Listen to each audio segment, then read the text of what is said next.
2, 1, go. Now, this game starts off right away with the skip. And I got it.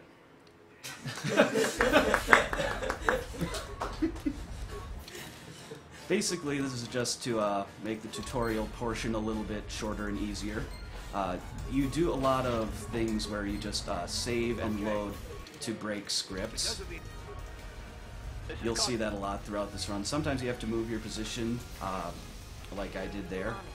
And that's the whole reason I put that one rank in security, was just so I could open that door. It will never be used again. Yeah. Let's see. I do have to kill these guys, unfortunately, and I'm struggling with the mouse there a little bit, so... Okay. Trask actually killed those guys pretty quickly, so that was nice. I wasn't expecting it to be like that.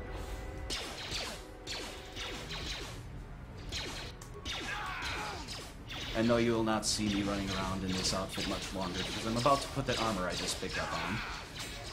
Anyway, the way you mess up scripts by saving and loading is by doing it when the game does not expect you to be able to. There are times after it loads an area, or you can just kind of save buffer, because right after you save, it will basically just give you a short period of time where you can... Okay, good, they all died. You have to kill all 3 of those guys. Where you can do stuff. And you can use that to move a little bit and enter a trigger zone, and then save inside it and load it to interrupt the event that's supposed to happen there. I'm going to be doing that quite a bit throughout the run, and it leads to some rather large skips. I'm also playing as a scoundrel. That is mostly for marathon safety reasons. I'll get to that more when I start encountering the issues that not playing as a scoundrel entails. So, for now I'm just rushing through the initial area here. You'll see me do that little bit of a jerk there a lot, because I never know quite what the game is going to give me for an angle. It's actually quite inconsistent. It selects something, it's like, oh, this should be your default target, I'm going to send you towards there. That was another skip, obviously. This is a this is a short one there, just skipping the scene where Trask goes off to fight a Dark Jedi so you can run away.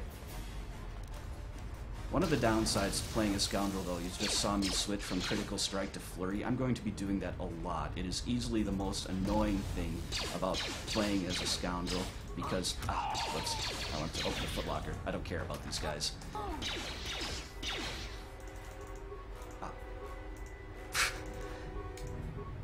Okay, if I can hit things in the right order there, I'll be good. What was I talking about? Default actions. Fortunately, one of the things I'm going to be using most often is force speed, and I'm going to select my force powers so that speed is always on top, as it were. But unfortunately, flurry comes after critical strikes, so it's going to default to that, and I want to use flurry because flurry gives me more attacks, and more attacks is better. You also saw my stats. They are very heavily slanted towards strength and combat. That's because you don't really need anything else in a speed run, and strength is the single most efficient stat for combat. It increases your ability to hit and your ability to do damage. And I forgot to pick up some loot back there, so I'm going to be short a weapon, actually. Not a big deal, because it's only used a couple times and it really isn't very important. Another skip here. You can go past here as part of the skip and also skip this guy, but I actually want to sell a couple things to him.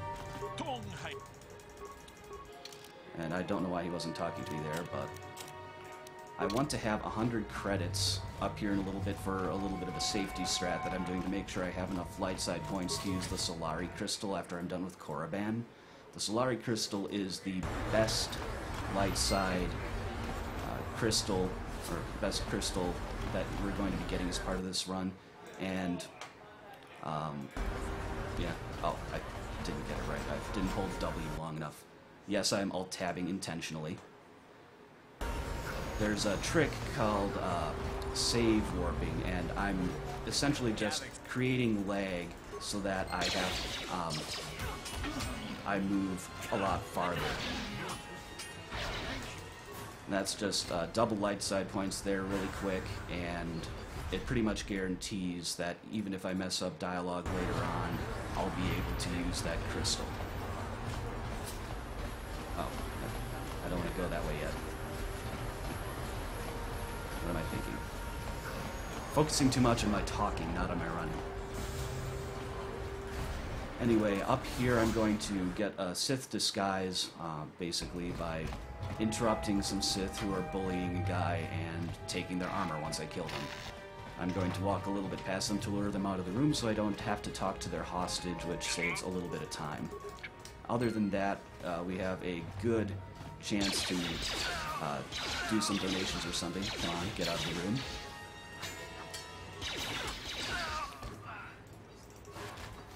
How long have you been running KOTOR? I've been running KOTOR on and off for about like 4 or 5 months. I mostly off, unfortunately, just because of technical issues. It took me a while to really get the game functioning properly, but fortunately I was able to do that in time to practice in earnest for this event. And recently, the reason I'm using the Scoundrel, in fact, instead of Soldier, is basically because of... okay, good, I got the light side points, even though my cursor was down because of my mouse position. Because of... And I forgot to take Karth out, but that's fine, that's a short dialogue. I'll take him out now.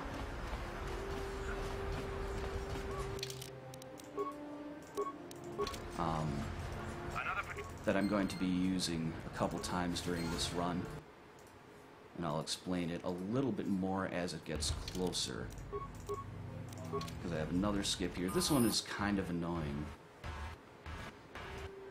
Come on, move. There we go.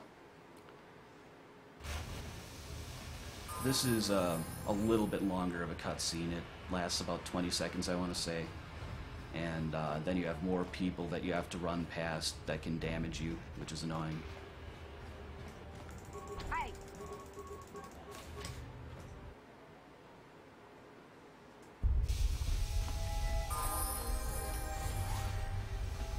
But one reason I'm not running as Darksider and didn't even offer the Darkside incentive that I was considering offering for a while was because the dialogue, as you can see, I'm pretty much just mashing 1 for the most part. You have returned. And basically, light side is very easy in that regard, whereas if you want to get dark side points to go dark side, then the dialogue becomes a lot more tricky, and there's also an alternative where I could just flip late in the run, which makes it kind of cheap and unfulfilling, so I'm just running as light side.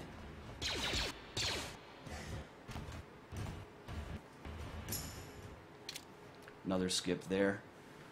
That's the scene where you're introduced to the existence of Canderous Ordo and that he's kind of an intimidating guy. No real point seeing that. Then there's going to be another skip as soon as I get down to the Undercity here. Hold on. And it's also a minor one.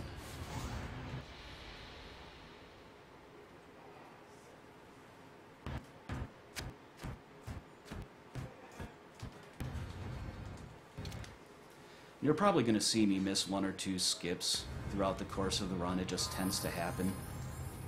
Mashing your quick load with proper timing means you usually don't miss many, if any, but I usually miss at least 1 at some point throughout the run, especially one of the harder ones. He will make it.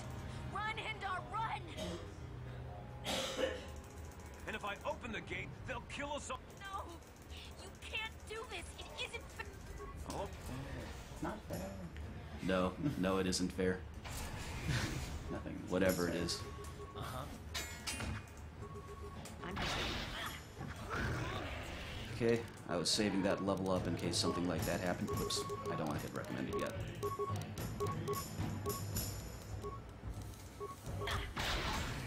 Okay, now I head over this way and you meet Mission, who Please, you have to help me. Nobody is kind of a else fun is character and helping me. casual, but you won't see much of her in the speed run. In fact, You're back.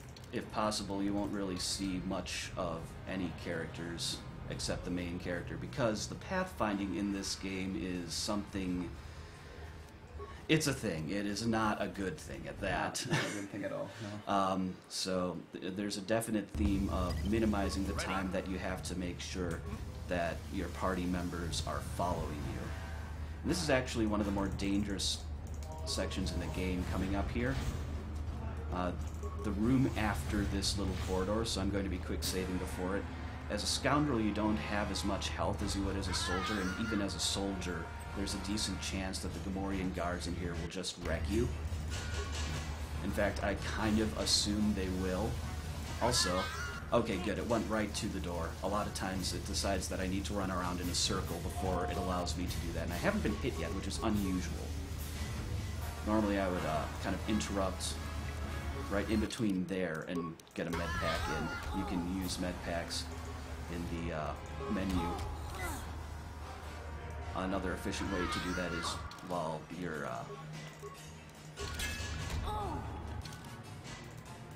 opening doors, because it takes a little bit of time.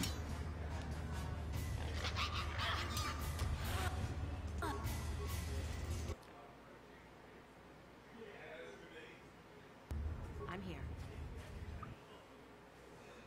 And it's kind of cool that you don't have to have Mission follow you all the way there, even for her to do her thing. And this is another instance that you'll see that happening.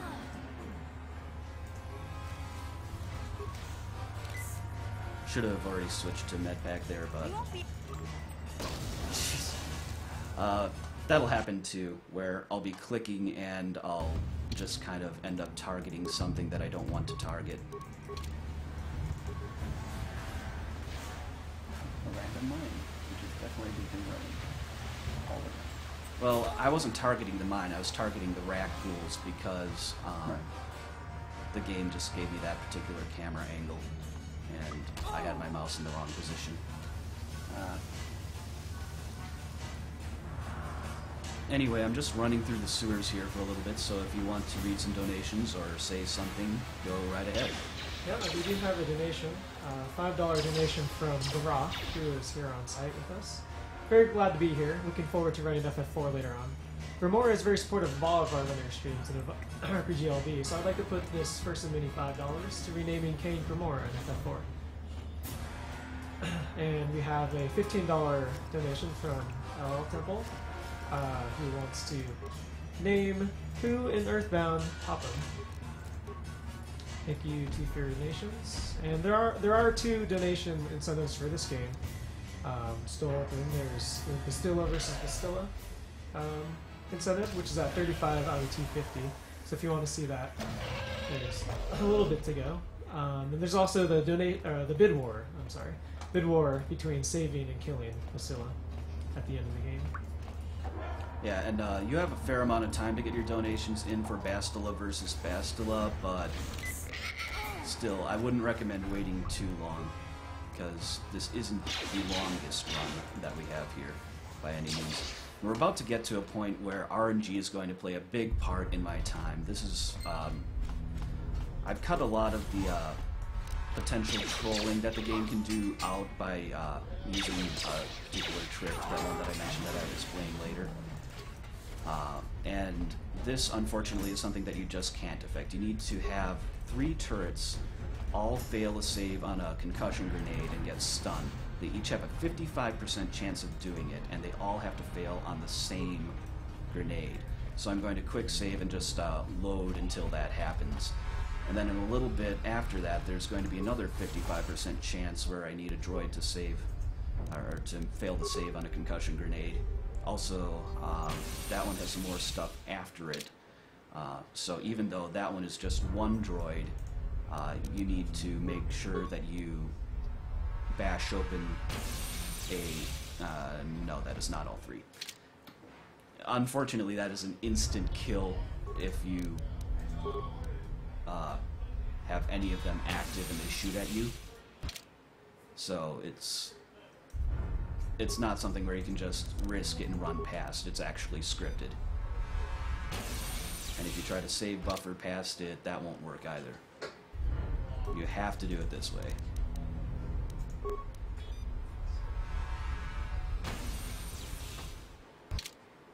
And this is pretty average so far. I tend to get stuck here for at least 5 or 6 attempts. Let's see. Oh, that's all of them. You can see by them all just kind of having the downward trajectory on their barrels for whatever reason, and the smoke coming up. And then, if the RNG decides to troll me here, I can die, so I'm definitely quick saving.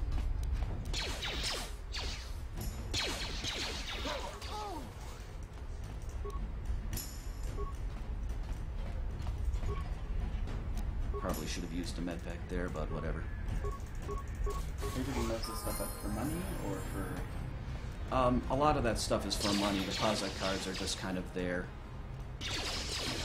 Yeah, okay, I'm good to get around the corner.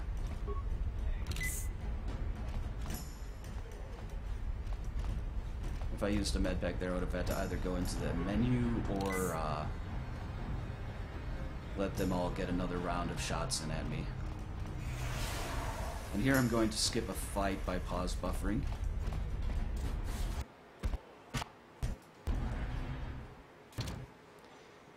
And pick up the swoop accelerator, which is more annoying than it should be because of that mine, which the game really wants you to target. But fortunately, it worked on the first click there. A lot of times you have to click something more than once to actually interact with it, because you have to select it, then interact with it. And the game might not want to select what you want to select at that particular time.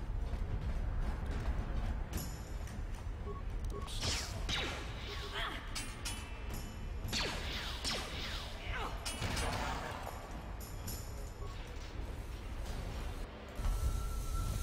And here's that other droid. You need to go through here because we need a certain amount of money, and this strong box that you see there has a lot of money in it.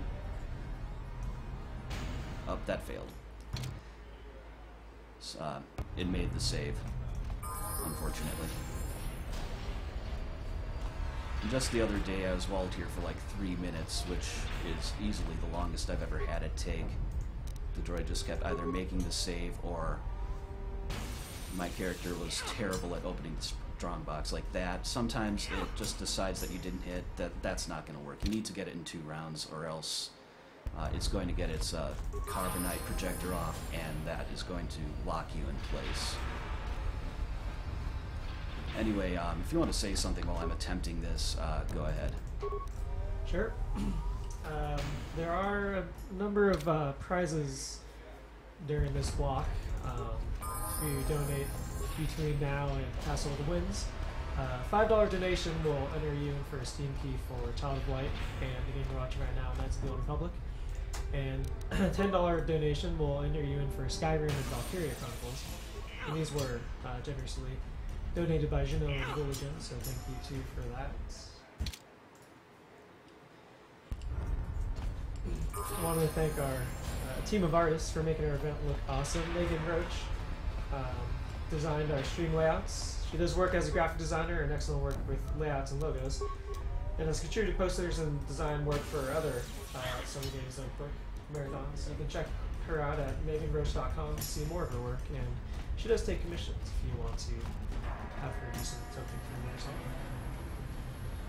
And I'm going to quick save here because I did not destroy these turrets here, and sometimes the game decides to make them still be active and you instantly die. Not this time. It usually doesn't happen, but it is always worth saving there because the game doesn't auto-save on that transition.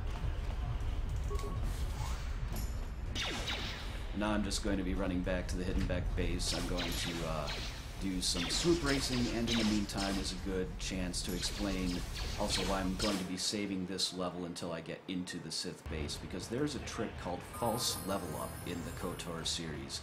Until recently, it was pretty much only known on KOTOR 2, but Glassnon, shoutouts to him, he has the best time for this game, figured out a way to do it on KOTOR 1. And basically, what a false level up does is it lets you get more skills, abilities, and such than you would normally be able to get at a certain level. And it needs to be done going into a level that will give you a stat point, so 4, 8, 12, 16, and you need to have a character also in your party of a similar level to the character that you're false leveling, and they must not have an available level up. And then you go into the level up screen, you immediately switch to the other character after that, and the game just gets kind of confused. You have to complete the level up with your mouse, and I skipped a step in my explanation. You have to open something. You basically get two things going at once. You have a frame perfect thing to open the dialogue for the contents of a chest, basically, to pop up, and for you to open the menu to level up. And then once you get that, you cancel out of the chest or whatever, and you then do what I said. And I'm going to tank this first one a little bit because you don't need to do very well to beat it, and if you do well enough, then you might not be able to beat your time in the scripted second race that you have to do, because someone automatically beats your time.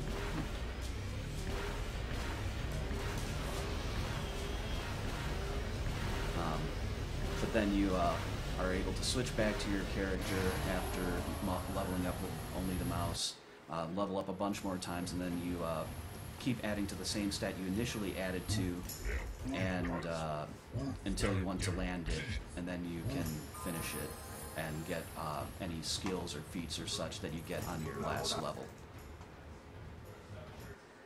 But you still end up being the level that you should be, which is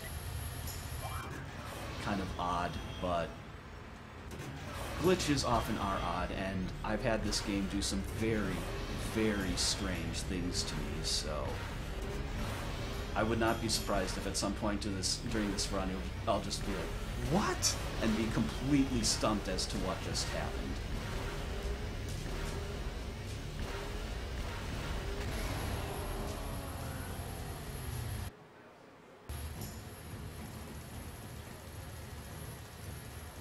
So now we're going to get Bastila. The fight here is against Brejik mostly. He's the important one. He has a really high defense, so I'm just going to toss grenades at him until he dies. Because that does not require a roll to hit. Oh, come on. I'm going to quick save here in case he doesn't fail it. Okay. He needs to fail one save to die in 4 grenades. Now I gotta loot him, get Bastila's lightsaber and some other stuff that I'm going to sell. Wait for the game to realize that combat is over so I can talk to Bastila. And then I'm going to be doing some simple plot-based stuff, so now's a good time to do some other stuff if you'd like. Sure.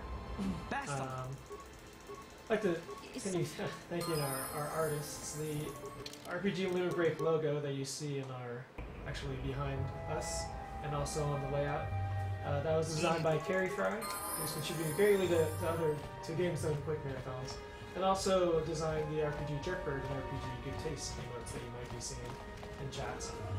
She also did the custom donate button on the Twitch page. If you want to check her out, she's at carriefry.com. She does amazing work. And AlecK of the Speed Gamers is on our kernel members, as well as the RPG Level Up and RPG What emotes that you also can see in the chat. And you can check her out at www.jazzy.com.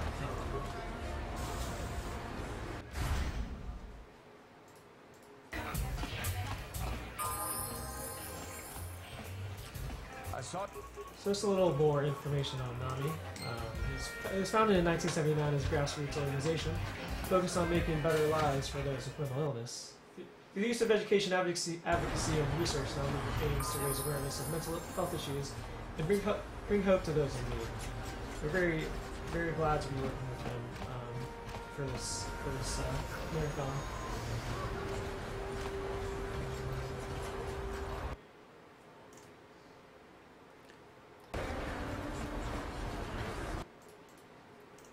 Sense a pattern here with this corridor. Yeah, I'll try it one last time. I don't know why it's not working. Sometime it started off being really consistent. I think it might have something to do with like there being things near you where it just fails. But it's really only a useful trick until you get force speed. After that, it takes long enough to Alt tab out and go back in that it isn't worth it. Because you just have so much. Yeah, it doesn't seem to be wanting to work for me right now, unfortunately. Because it's a really silly trick when it works as well as it possibly can. You would see me just end up way at the end here. You can't see where I'm pointing, but basically I would be running really fast against the end of it. And then the game would kind of catch up.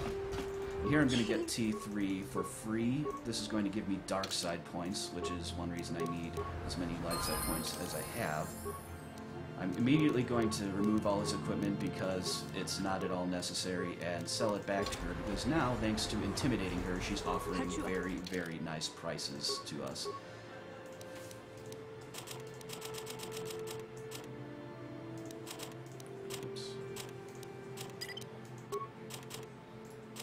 And I want to save a sonic grenade for Korriban.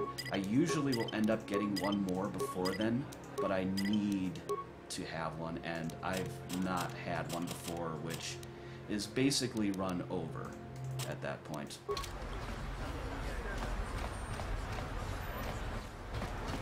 So I would have to run back to a shop and then run back to a certain place, and it would cost several minutes.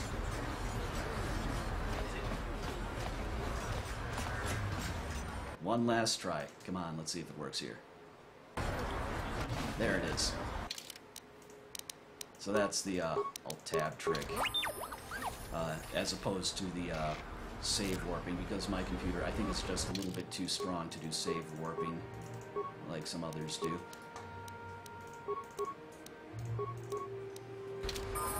Wait, I want to level up Bastila. Doesn't really matter what stat point you give her. But I want her to get Force Valor. This is again a safety over speed thing. Otherwise I'd probably give her Force Speed and run through this area, and also use her again in a later area. But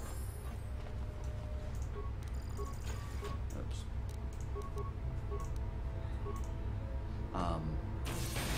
The fight here against the Sith Governor, it's useful to have the +2 to every stat that it gives you. And that's on every character, because he likes to spam force abilities that can lock you down, and the Force Valor gives everyone a 5% better chance of saving against each one.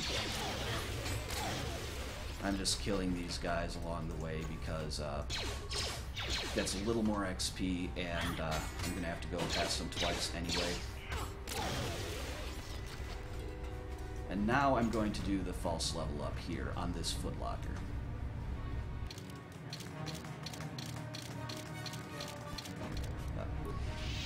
Didn't quite get the buffer there.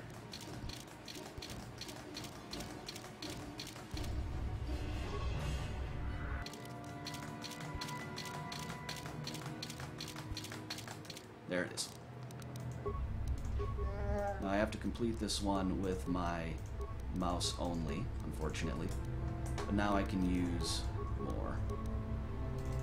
I'm picking up 2-weapon fighting there because I'm going to false level up into Master 2-weapon fighting right here.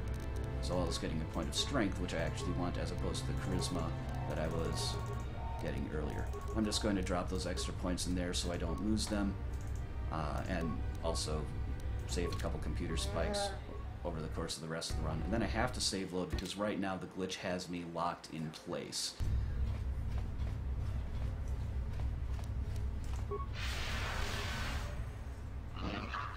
Also use Valor there because you might as well. Now my strategy in this fight is just going to be take out the turrets with Bastila because she has a lightsaber, and then everyone else goes after the assault droid.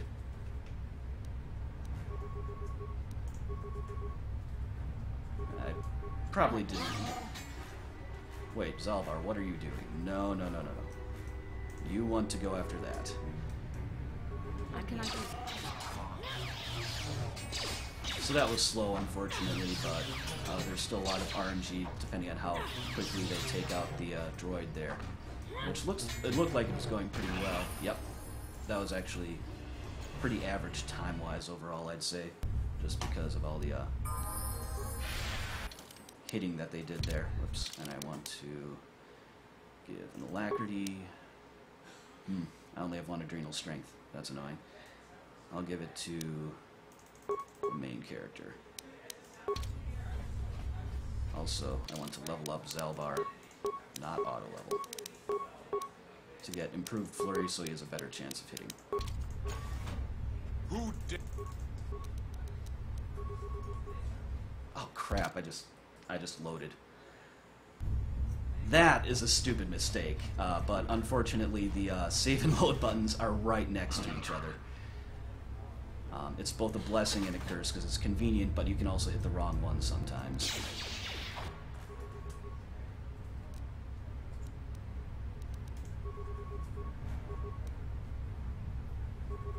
I'm here. You shall fall.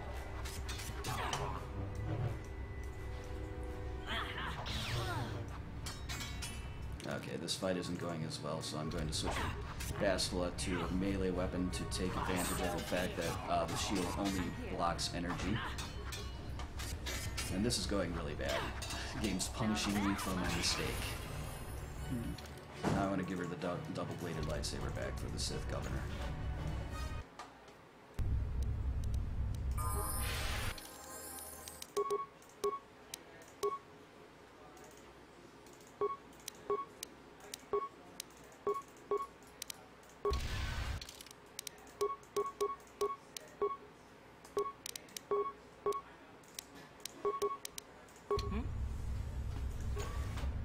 Who did? But yeah, it's definitely worth Who saving. did? Okay, the dialogue triggered twice there for whatever reason. There we go. There's the What save. can I do? What? What can I do? Oh, Bastila got stunned right away. You can see that. That is not a good start. Oh. At that point, it's pretty much just worth reloading. Now, I'm here.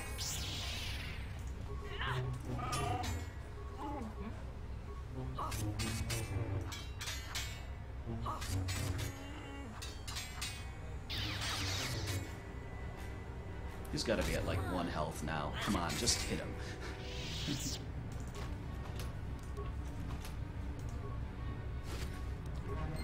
Anyway, after this, I'm not going to use this level up on my main character because it sets up a better false level up later on. I'm not actually saving it for the extra force power once I become a Jedi. What matters is that when you get feats, and by saving the level I get a feat as a Jedi Guardian at level 16, otherwise I'd have to false level up to level 20 to get the one I'd want. Which is going to give me Master Speed, which gives me 2 extra attacks as opposed to the 1 that the Knight Speed I would otherwise be getting as part of the route. And also to get heavy armor proficiency for the Force Mask. I gotta take that off first. And that would... basically what the Force Mask does is it gives you immunity to all mind-affecting abilities, and they're like those ones that you just saw the Force Governor use before I reloaded. Those are mind-affecting, and so I'll be immune to them, and I'm going to be running past a lot of Sith in the late game, and it's pretty much worth the time, at least for safety in a marathon run. The route and some of the techniques I'm using is not one I would use for world record attempts, just because I'm going a little bit overkill on the false leveling up, but overall it makes for a much more consistent run. I figured.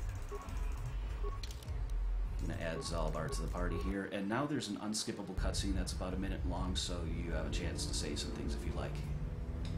Okay. So just again, we are RPG Limit Break, partner with Nami, raising money for We cannot which is the National Alliance on Mental Illness. During the event, we're encouraging you to donate directly to Nami. By donating and such, you can vote with your wallet to name characters or get speedrunners to complete difficult challenges. In the case of this run, you can get innocent civilians, not to mention our own men still on the surface. Vote, or you can basically choose whether Alec saves or kills her, which actually right now is still you go either way. There haven't been any donations for that, so basically you can donate and choose her fate yourself. Of course, not my You can also be eligible to win prizes donated by community members. Your donations will go to both the national organization and the Utah-based chapter of Nami, supporting programs focused on teens and young adults. You are dismissed, Admiral. Yes, Lord. And you're going to see me do another skip in just a second here. By saving and loading immediately upon this screen, I will skip the...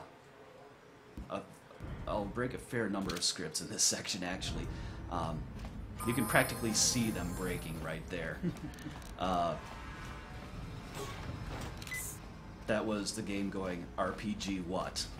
Essentially. Right now, once I get... Why are you stopping there? This is what I meant about the game pathfinding. They have trouble with corners. They have trouble with anything that isn't a perfectly straight hallway. No. I want you attacking. No. That happens annoyingly often. Especially later on when you want to force jump to a specific enemy and the game just doesn't want you to.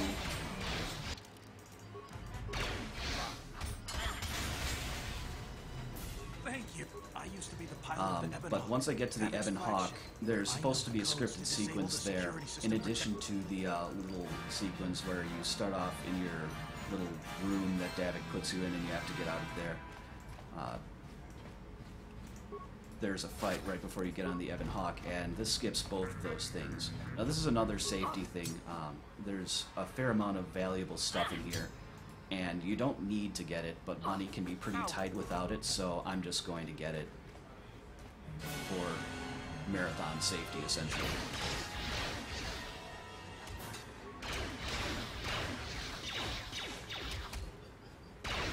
And I can just leave these guys fighting here, it's fine, and run past Davik King and Kalinor, who are still here because they're supposed to talk to me, but I interrupted that speech.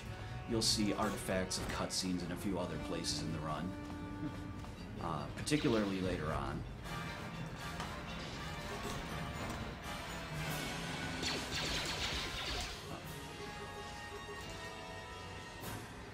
And that's one of the few things I have my notes for, is that sequence of numbers that I just pressed there to get the hangar bay security disabled really fast. Now you might notice I have my mouse cursor up here. That's for a reason. I'm not supposed to be in this menu here, but I'm going to equip clothing so that I can use force speed, unequip that because I'm not going to use it ever, so I might as well sell it, get them out of the party, and return to Ebon Hawk. Wait, what? Return to Ebon Hawk? Yes, now I'm on Dantooine. I've spoken. Oh, So, that skip, basically, it's using the same kind of deal where there's a little bit of time in between when the game loads things where you can do stuff that the game might not expect you to do. And so, at that particular time, the return to Ebon Hawk is not disabled, so I can use it to return to the Ebon Hawk at its default location, which is Dantooine, and so I end up there right away. Unfortunately, you can't do it earlier, but it's a really useful trick. So you are the one who rescued And you're going to be Bastila. seeing it a lot when It is I'm going from one appropriate you planet are to here. another. We have been discussing your rather in this one, special is it case. just the Jedi I training am rule Jean, or a member oral of the Jedi Jedi rule? With me as the Master Basically, Hope, it's just where the Master Academy Vandal. is. Of course, According to the Chronicler expanded of universe, our which is now no longer Master canon, Right. Our Bastila, there I am are sure a you bunch are of already Jedi familiar Academies all over the place. like, I think 5 or 6 of them. I don't remember. It's been a while. And so there, I'm going to return to Ebon Hawk to skip a little dream sequence. This morning. It's a very minor skip, but it's there. And coming up is one of the more major skips in the game. I'm going to try to skip the cutscene where you have... It's basically a training montage where you become a Jedi. And it's 1 minute 10 seconds long or so, and it's one of the trickier skips in the game because you have to exit dialogue, immediately quick save, move out of the position, and then quick load. There's a decent chance I'll miss it, so you might see this cutscene anyway. Of a most unusual development. She claims you and she have. You.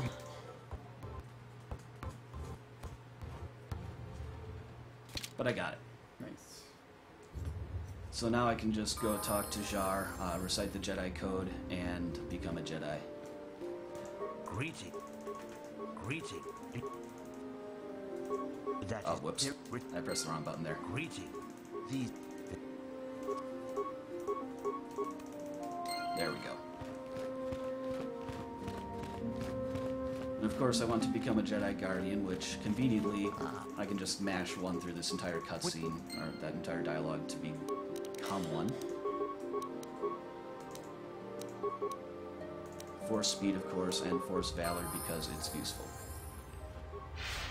And now you see that blur, that is in-game. You're gonna see a lot of it, unfortunately, but gotta go fast, right? She can walk super fast too. Yeah. Should have named her Darth Blur. You have done. Now I'm going to go redeem Juhani. Normally you have to fight her, but, well, you've seen what I've been doing so far. You know what's coming next. Again, it's basically a save load. There's one more very, very minor skip on the way. If I miss it, I really don't care. It just skips a few Cath Hounds spawning. Are you? I also want to equip the double-bladed lightsaber so that I can force jump.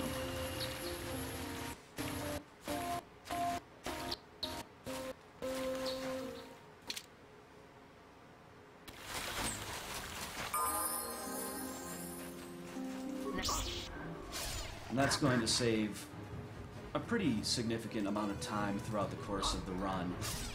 You'll see, especially when I have enemies behind me, that the game will decide to jump to the enemy behind me rather than the one that I'm clicking on and targeting.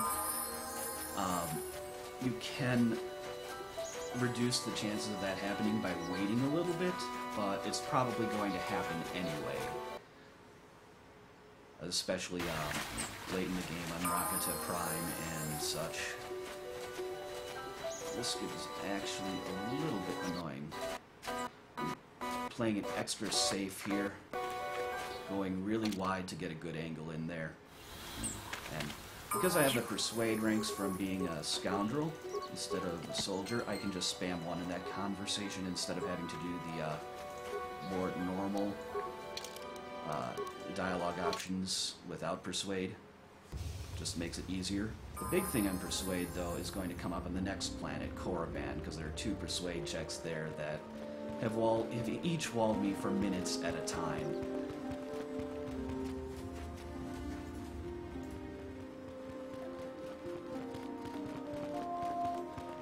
You have done.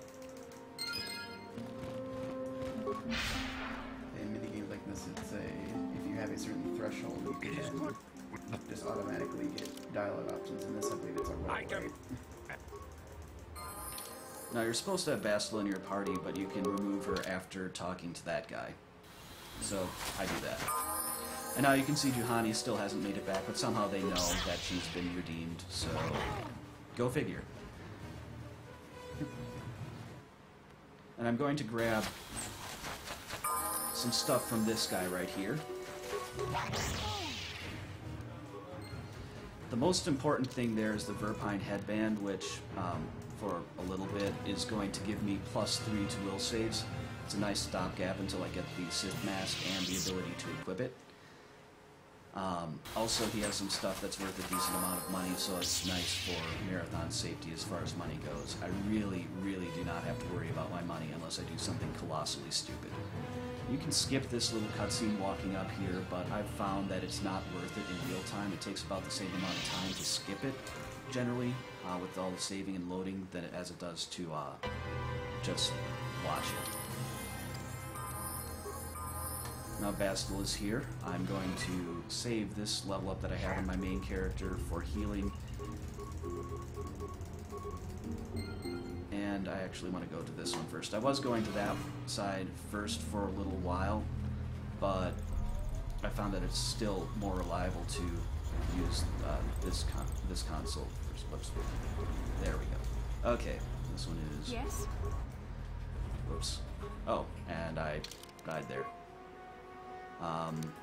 So I have an autosave right here, fortunately. It's unusual to die while you're in that, but it can happen. Usually you come out low health, and it's not an issue. Use a med pack just to be safe. I'm also gonna... Nah, I don't need to loot that.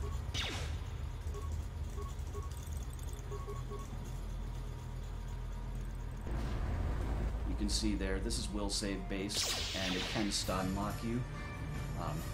The fire just has a horror effect on it.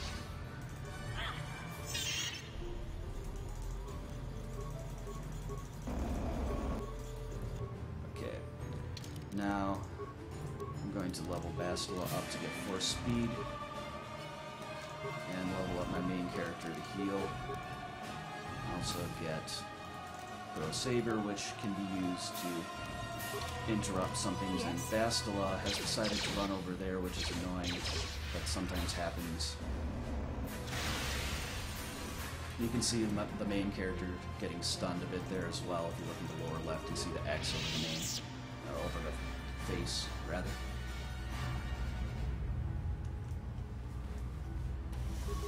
And we're going to have time for a few donations now as well, if you like. Do you have a donation? $25 donation from Goske.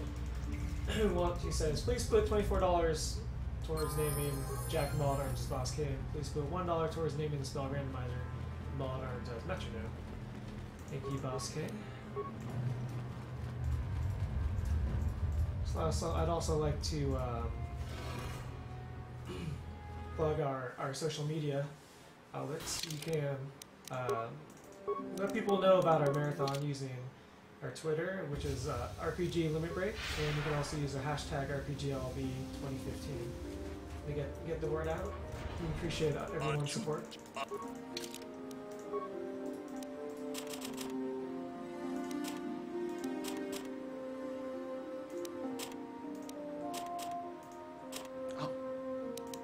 Sold the grenade. I wanted to select next grenade, but I didn't.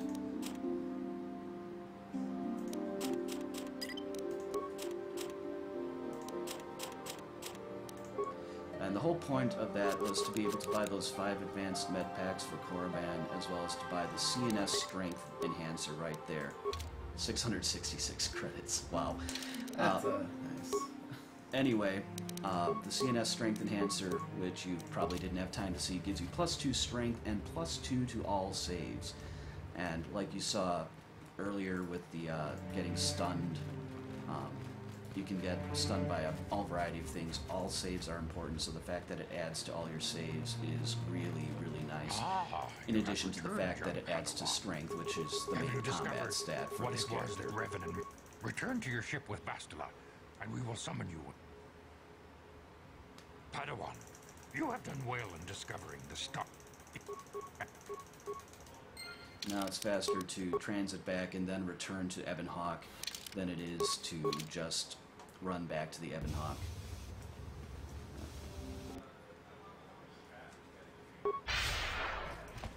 Now I'm going to pop that crystal that I just got, the sigil crystal, in the lightsaber, and then head to Korriban the fun way, the speedrunner's way.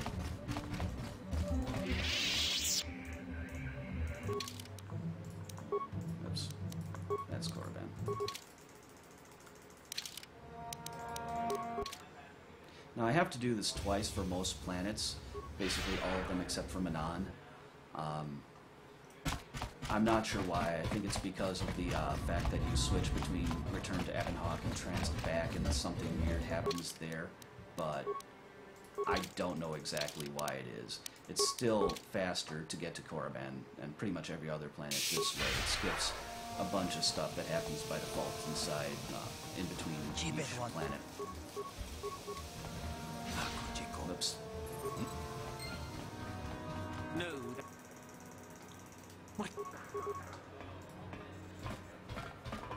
Anyway, that persuade check is not the important one. The important ones are coming up in about a minute and a half or so. Is the first one to get into the Sith Academy itself, and the second one shortly after that to activate a quest that is going to get us some prestige, which we need to trigger the end part of Korriban where we get in, get the star map.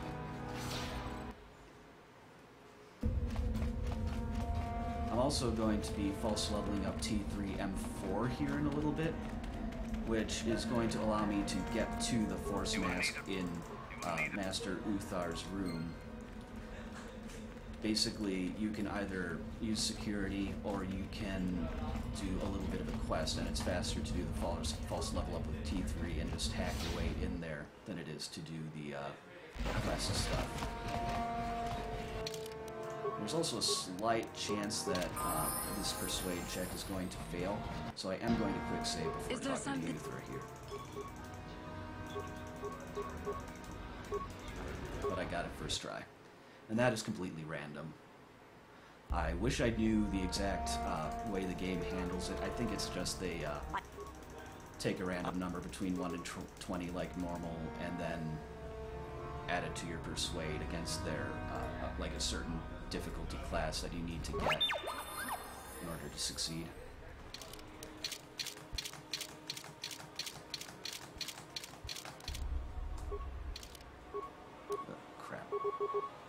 Oh, that is not good, actually. Accidentally leveling up there means I have to go back to this quick save, I think. Yes. That is highly unusual that I make that mistake.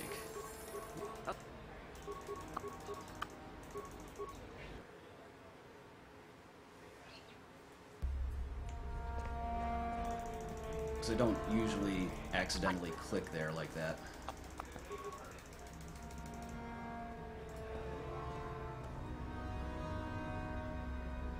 Let's make sure I don't do it again.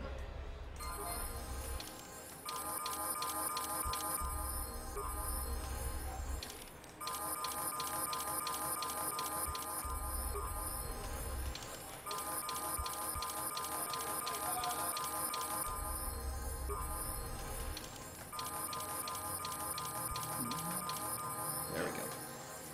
Like I said earlier, that is a frame perfect thing that you're going for, so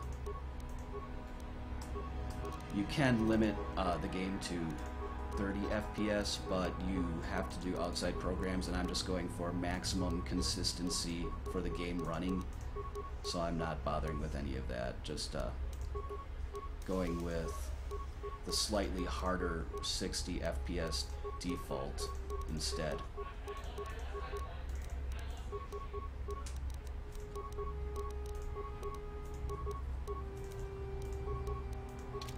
What?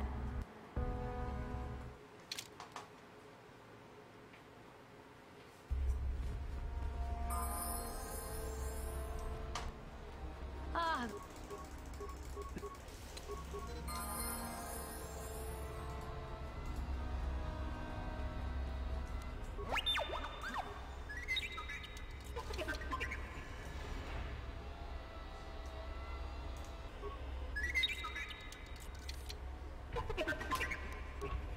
I unfortunately can't equip the Sith mask yet because I do not have heavy armor proficiency, but like I said, I'm going to be getting that in a little bit here on Korriban.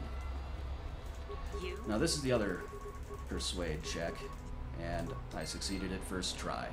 Like I said, both of those persuade checks to get into the academy and that one that I just made there without persuade have walled me for minutes on end.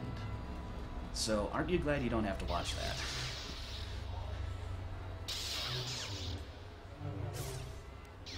Now there are a couple ways to skip the Kalanord fight out here.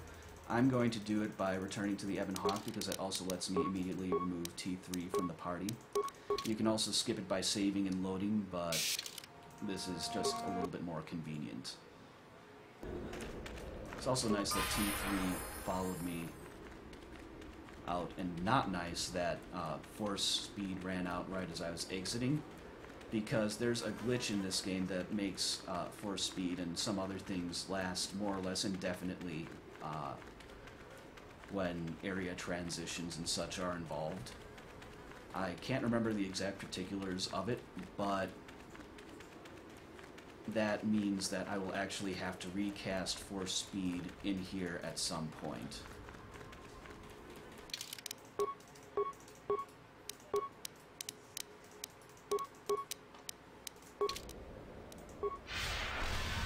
I'm doing this one first because There you the Shirax from the Shirak Cave really like to follow you, and they can, if they follow you, prevent you from switching in the party members like I did for this fight. So I just do this one first because they don't follow you the whole way.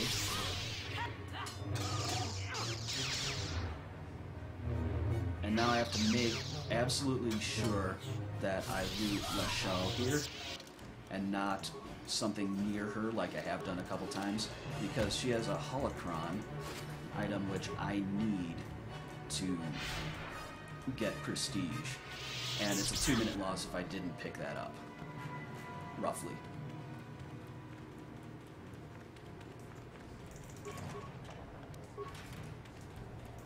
Now it's into the tomb of Junta Paul.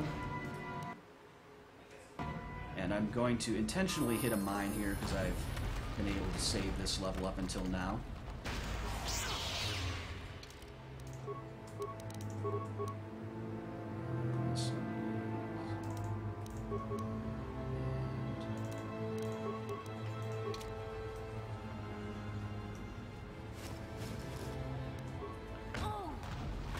Now this is where I needed the sonic grenade and why I made sure to get it back after I accidentally sold it. I'm going to try to interrupt this next little cutscene by throwing my lightsaber. Didn't get it, so I'll just save and load. It's really short, but it's still, I think, a little bit faster to save and load if you miss the interrupt with the force power. Way to miss a door. It's actually very, very difficult to miss doors or containers, so when you see that happen, you know that was bad RNG. Damage, that's another matter. Oops. That's not okay, that was a different way to get into that part of the dialogue than I'm used to, but it works. Now, because you see I am light side there, I can do something that you wouldn't really expect in a speedrun, and that is, like you see on the upper left there, the light side icon, redeem a Junta Paul.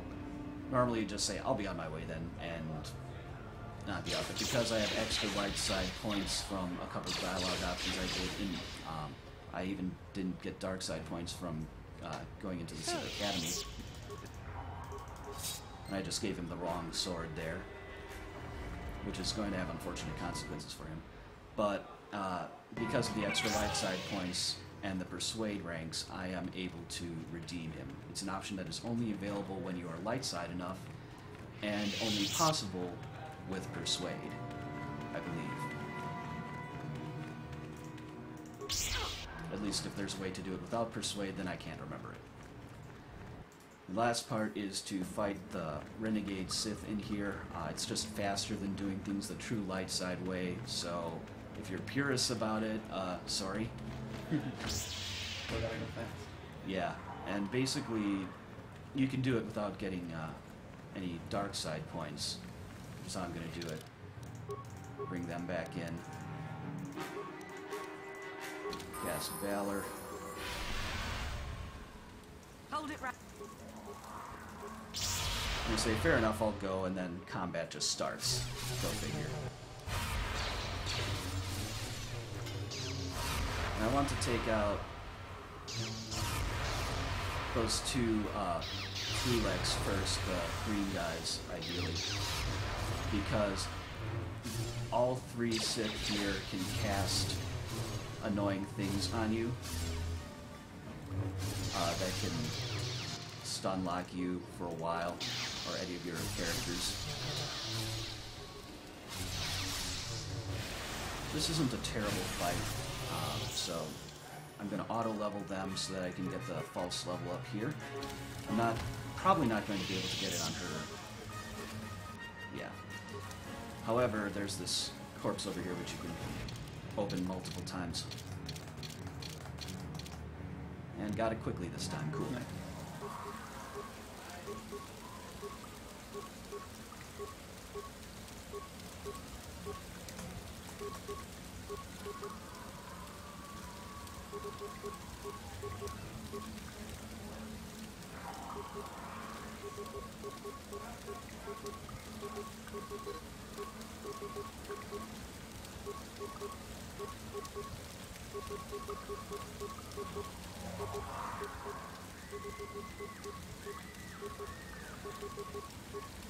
Is this your last boss level?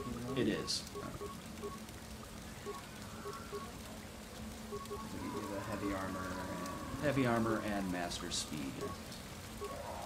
And now I'm also going to move them from the party and equip the Sith mask and Usanis' dueling shield, save, load, and now I can head out of here. Also, upgrading my regular force speed there to master speed. I don't care that I hit that mine after the fight. I just want to make sure I don't hit it before the fight.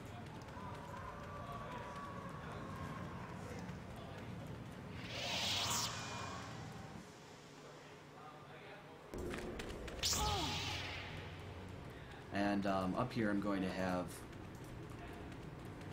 you're going to see the unfortunate consequences of Chardin having the wrong sword, and then I'm going to quick save because it's possible to mess the dialogue up. It's very unlikely that I will, but it's possible, so I'm going to quick save anyway, because otherwise it costs about a minute to go talk to, what's her name? Learn the Sith code and then recite it for Uthar, which is the back strat that you would use if you didn't save. Greeting. Fight. You have to say 2 there and say I killed her. Otherwise you don't get enough prestige from the Jedi Holocron quest to advance here.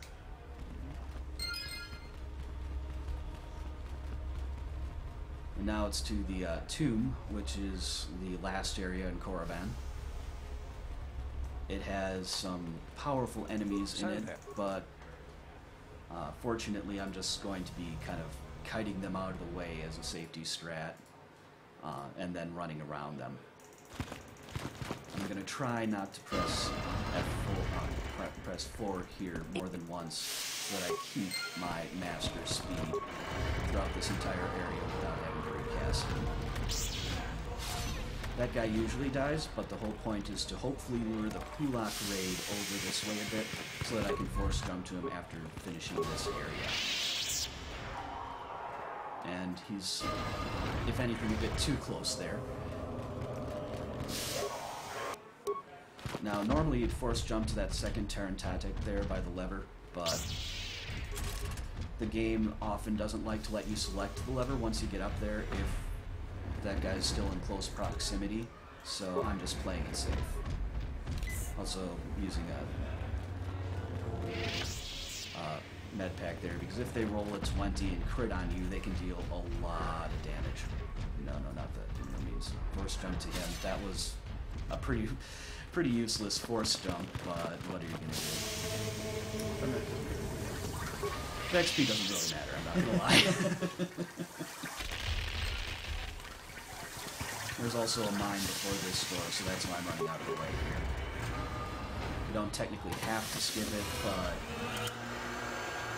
saves a couple med packs that I probably won't use anyway. It's there.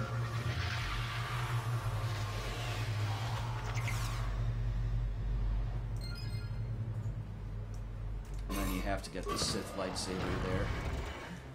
Like that dangerous looking Curiosity. Is that a non-dangerous looking Curiosity? Well, not that I know of in this game. I'm going to use Usanus' dueling shield. I didn't necessarily want to use all of those, but it's not bad that I did. Now, go ahead and start this fight. And I just triggered a glitch there, which is making the dialogue go super fast. I don't really know what it is or how it triggers. I'm going to see if I cannot avoid loading there to keep it for a while. I'm not sure if it's related to the memory leak that can crash the game or not, but I know that I can keep it going for a while after this without having to worry about losing the run.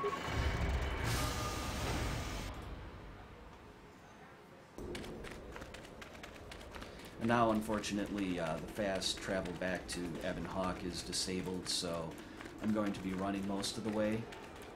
But I also want to do some shopping for stims, so at that point I'm going to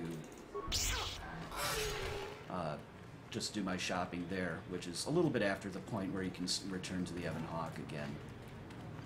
And then I'll use the fast travel to get back the rest of the way.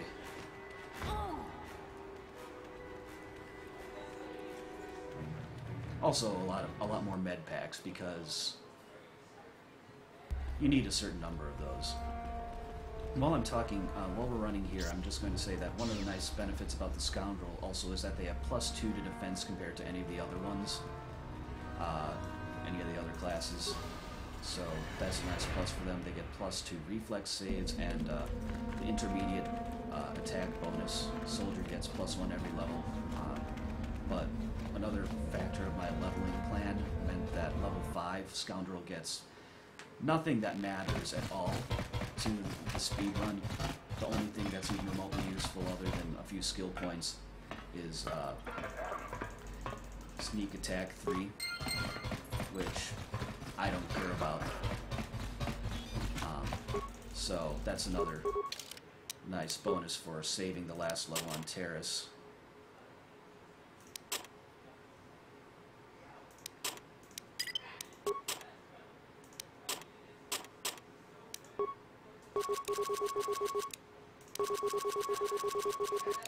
And I forgot to loot Uthar. That was the other thing that I needed. I have notes. Loot, Lusho, and Uthar. Let's see. Stims are way too much for me to do that, so this is going to be a bad time loss, unfortunately. It's actually faster to transit back. No, it's faster to load.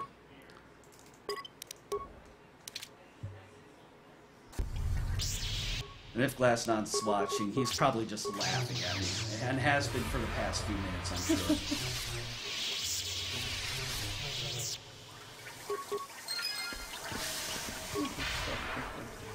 And I almost forgot to do it again. Go me.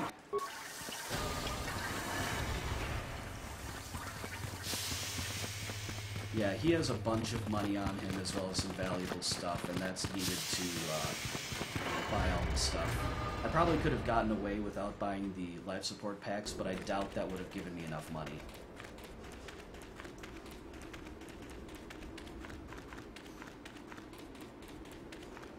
That was a really stupid mistake.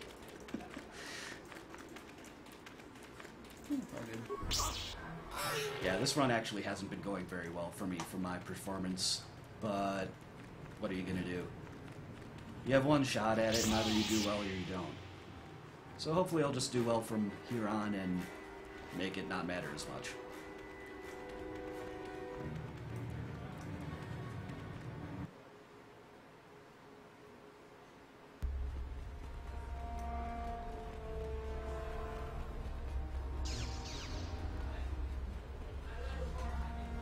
So we have a donation, $25 donation from Cephalopadre. So can this donation be toward naming Ramza an FFT as Claude? Thank you for your donation, Cephalopadre. I also want to point out that we're an hour 10 into the game, and so if you want to see the Bastila vs. Bastila donation incentive, there's, I'm not sure how much time left, but there's At this rate, it'll probably be coming up at around the 2-hour mark, or slightly after, unfortunately.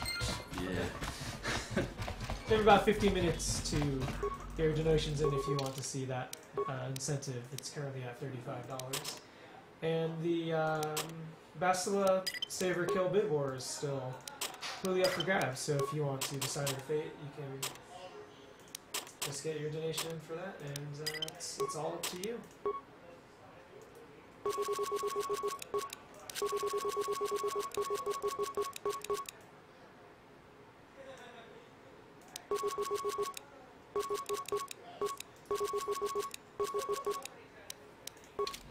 I think I may have just rebought the stim that I sold, but I don't care. It's not a big deal.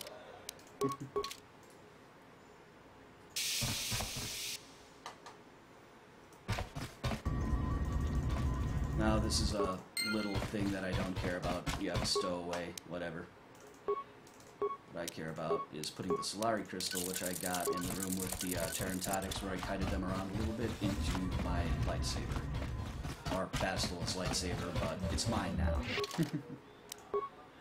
He ain't here anymore. And, nicely enough, Manon only requires you to do that once, so I'm already there. This is going to be... Well, that's another nice side effect of that glitch, by the way. It just kind of skips through the little mini cutscene that you have there on Manon. I'm not sure why it's still active. Usually it's not active after I load, but it is. I'm guessing it's saving and loading in a particular way, like when scripts are running or something that triggers it. It's something I plan on messing around with a little bit after the marathon, unless Gladysnon is just going to say, "Hey, idiots, let me do this." Or someone else, I don't know. In which case, it's something that I would be abusing constantly.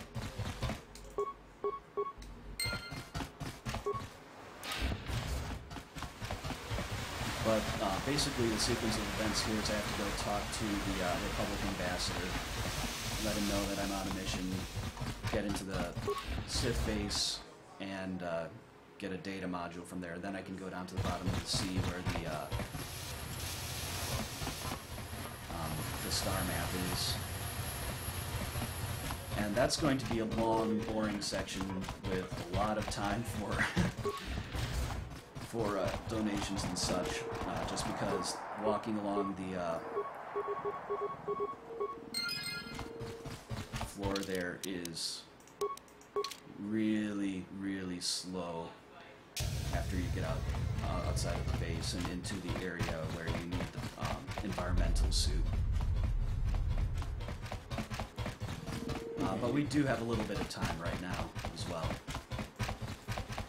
Alright, we don't have any donations currently, but I just want to say that all donations that we receive and all subscription revenue does go straight to Konami to help them basically advocate and provide support services for individuals and families with mental illness.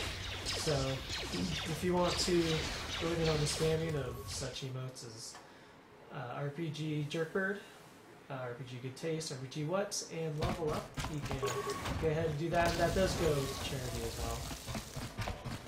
well. Alternatively, you could also visit theyeti.com. They have a number of t-shirts designs based on a number of games from this marathon.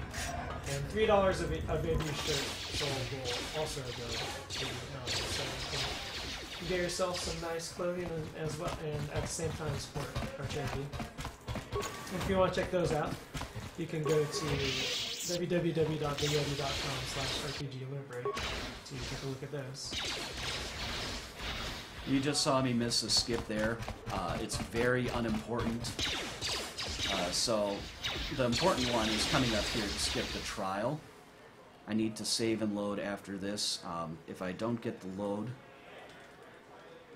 which I did, fortunately, I would have to quit out of the game and come back in because it's just faster that way.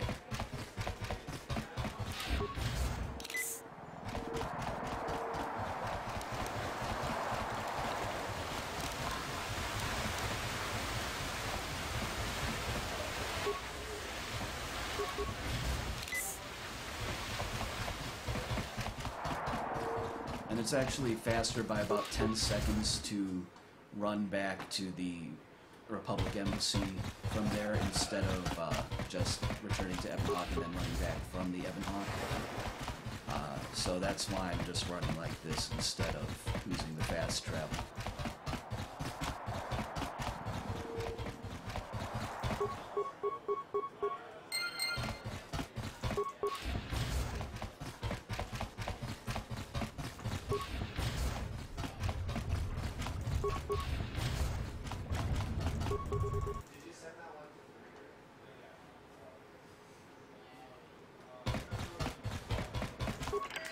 While I'm down here, I have to get two things. I have to get the sonic emitters so that I don't get eaten by sharks, and I need to get the environmental suit so that I can go out in the deep sea to begin with.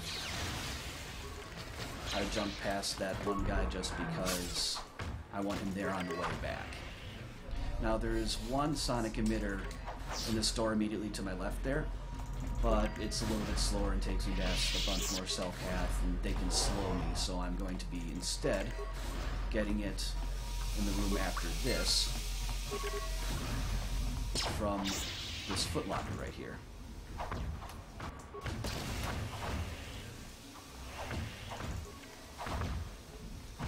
And now I'm going out to boring underwater land, so talk as much as you like.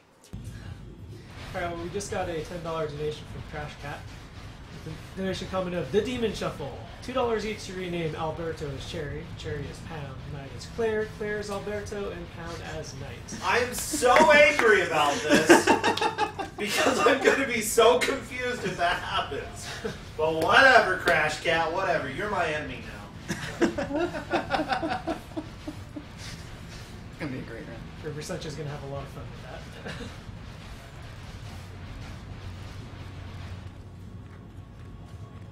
Makes me glad I'm not running that game. Which I already am. Come on, hurry up. Don't just stand there, we have to keep moving. So just to plug our artists once again, we have a number of them. Our extreme layouts that you see constantly changing are designed by Megan Roach. She works as a graphic designer, does excellent work with web layouts and logos, and has contributed posters and design work for previous SGDQs marathons. You can check her out at her website at www.meganroach.com. She does take commissions, so if you want to have her get something nice for you, you can do that. The Limit Break logo, which you see on our layouts and also behind us on the banner, was designed by Carrie Fry, who's contributed greatly to Games Done Quick Marathons, and also designed the RPG Jerkbird and RPG Good Taste emotes that you hopefully will be seeing spams in chat, as well as the custom donate button on the Twitch page.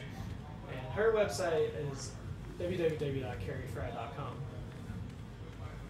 And LLK of the Speed Gamers, who's also contributed a lot to Games Done Quick Marathons, designed our promo banners, as well as the RPG Level Up and RPG What emotes that are also available when you subscribe to the RPG Limit Break Twitch channel. Their website is www.jazzybeat.com. Also Shark Skip. Which is completely unimportant, but... I won't let you open the door for those Kill. And again, if you donate during, I sorry. believe it's the PC walk, which goes until Castle of the Winds, you can be entered to win a number of Steam keys. A $5 donation enters you to win Child of Light or Knights of the Old Republic, the game we're watching right now. $10 donation gets you in for Skyrim and Valkyria Chronicles. And these were Generously donated by Janelle and Belgian. Thank you very much, you two. And it's actually much faster to take the, well, much better to take the light side path here because you can do it really quickly, just a few seconds slower than feeding the toxin in. I also, unfortunately, missed a skip there earlier. You can skip that long dialogue. And I'll get this now so I don't forget.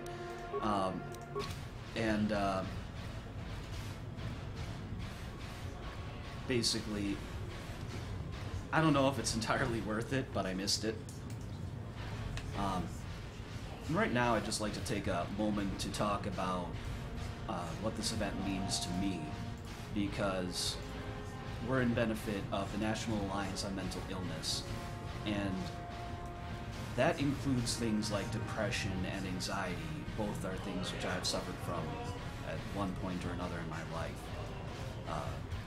Generalized anxiety, mostly through fear of failure at school, and just general depression several times in my life. And it can really hold you back. There's a certain impulse that you tend to have to just put on a brave face and keep going, but even though you're shutting down and you don't want the people who care about you to worry about you, but they do anyway. And just from my experience, the work that NAMI does, I really think, like, I wish that I could have known more what I know now. Because learning it through experience and not having the help that you can have to get through those things and learn how to deal with them on your own is a very, very difficult thing. And so this event, just the charity that we're benefiting, is of pretty personal significance to me. Not just the fact that it's a chance for me to help out something good, to play games, to hang out with fun people. It's the fact that this is actually a cause that is very personally relevant to me. And with that, we're more or less done with Manon. Just have a few seconds left of walking to get to this door. There's a chance I'll get stuck on nothing, which you may have already noticed happened once or twice earlier in the run. The polygons in this game are strong. There it happened. See? Nothing. Right there. Something. Yeah. I don't know exactly what it is, but seems sometimes just act like that. And nothing you can do but kind of shuffle around and try to get past it.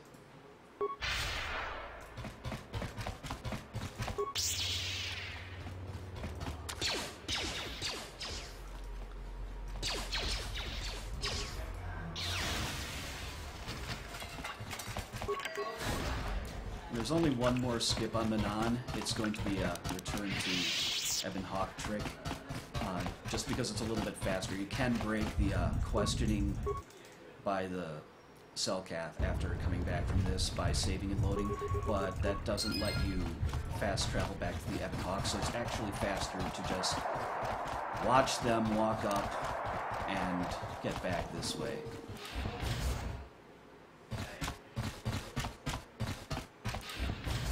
After this, I'm going to be heading to Tatooine. It's going to take 2 skips to get there.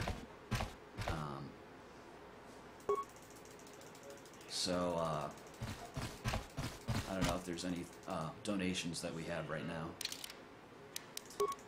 No donations right now.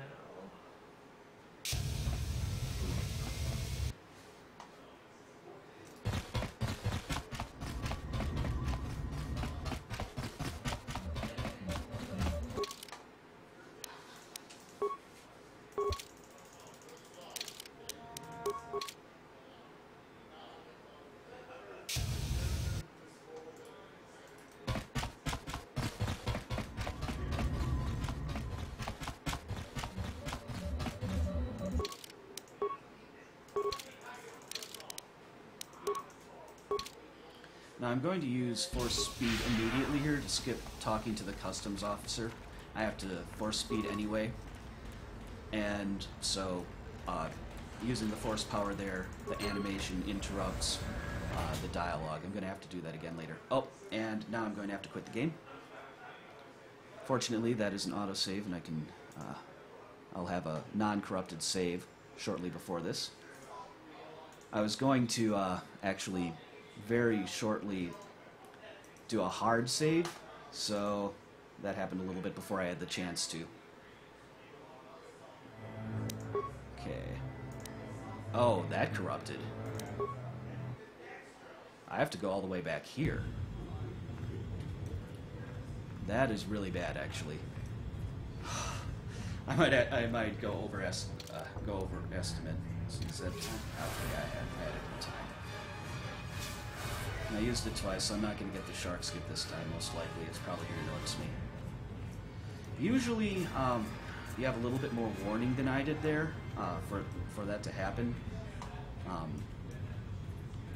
I wasn't necessarily looking for the right things at the right time, apparently. Usually some things like this will go away or kind of black out, and I didn't notice that. It may have been happening, but there are generally signs that it's about to happen.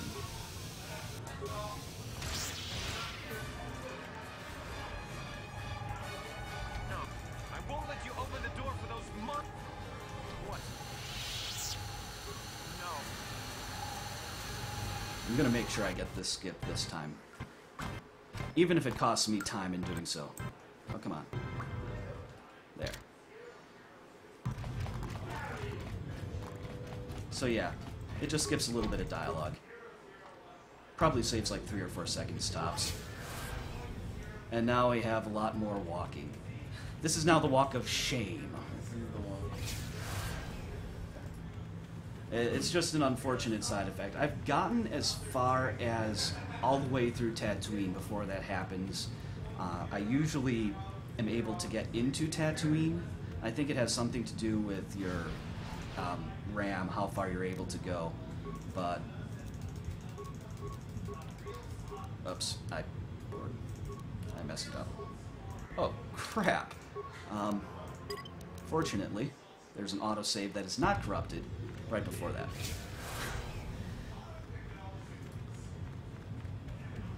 That's why mouse positioning is important, folks.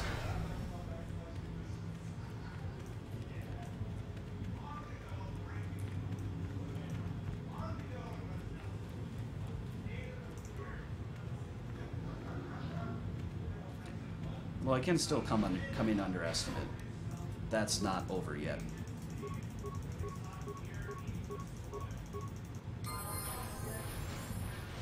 I'll just auto level. The important levels are the next two, because they give feats.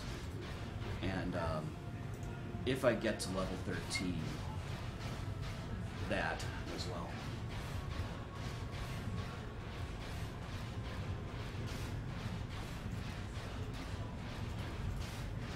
So we do have 2 restreams going right now. There's a French restream at twitch.tv/rpg_break_fr and a German restream at twitch.tv/German restream. So thank you for the French and German communities for kind of broadening our reach and allowing people without necessarily the English understanding to enjoy this marathon as well.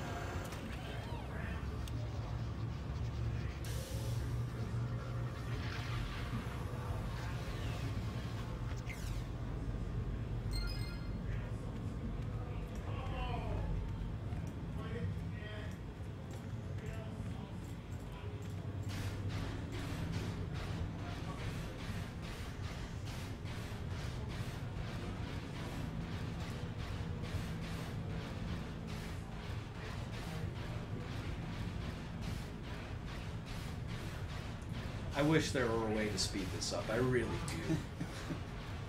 Especially now. Yeah. It's okay.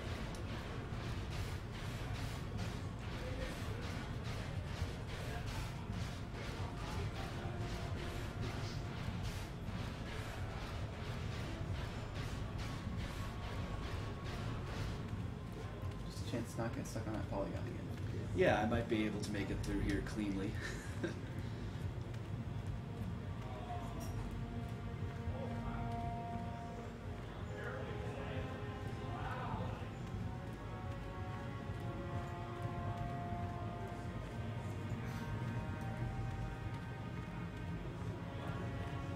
Now I'll probably get stuck on one here. This is usually where I get stuck on a polygon, is right up here. Yeah.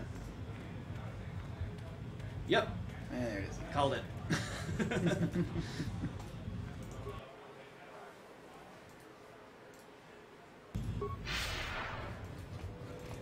Fortunately, having exited the game like that, the memory bleed is no longer an issue, and I'm late enough in the game that I can make it all the way through the rest of it.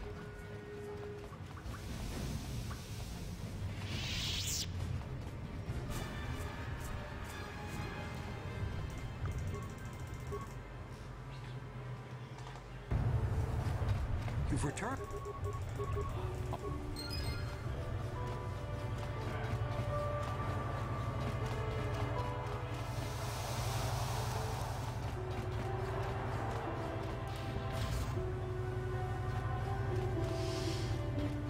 Now we are actually going to Tatooine. Yeah. Well, we made it to Tatooine, it's just it froze once I was there. I mean, you can't really blame the game as Tatooine. Not a whole lot there. Well, it's old game coding standards. They weren't always the greatest, and BioWare has never been known for creating airtight games as far as glitches go, and that memory leak, each time you save, it blows. It gets a little larger. Yeah. So it's pretty much a given that you're going to have to basically exit out to the main menu of the game at least at one point during any run. Like I said, you know, there are typically cues, and I'm going to have to watch the VOD of this later to see if I just completely missed it or what. Welcome Oh, to I wasn't in time there. Oh well. our. And I'm also going to get a bunch of stuff on my...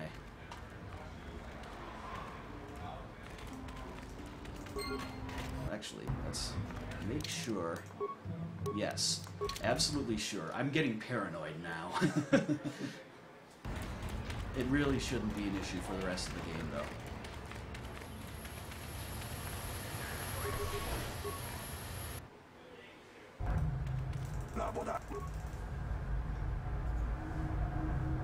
Now I need to get a hunting license from her. Can I help you? It's the fastest way to get out of here. And basically I just agreed to hunt some sand people. What I'm actually going to do is I'm going to go to their chief and kill their chief and get a map to the eastern Dune Sea, which is where the star map is, and you can't even enter it without that map. So, running past some Sith, whatever, I don't care about them. Unless they slow me or actually manage to hit me with a forced choke, which will stop me in place for a few seconds, they aren't even a concern. No one.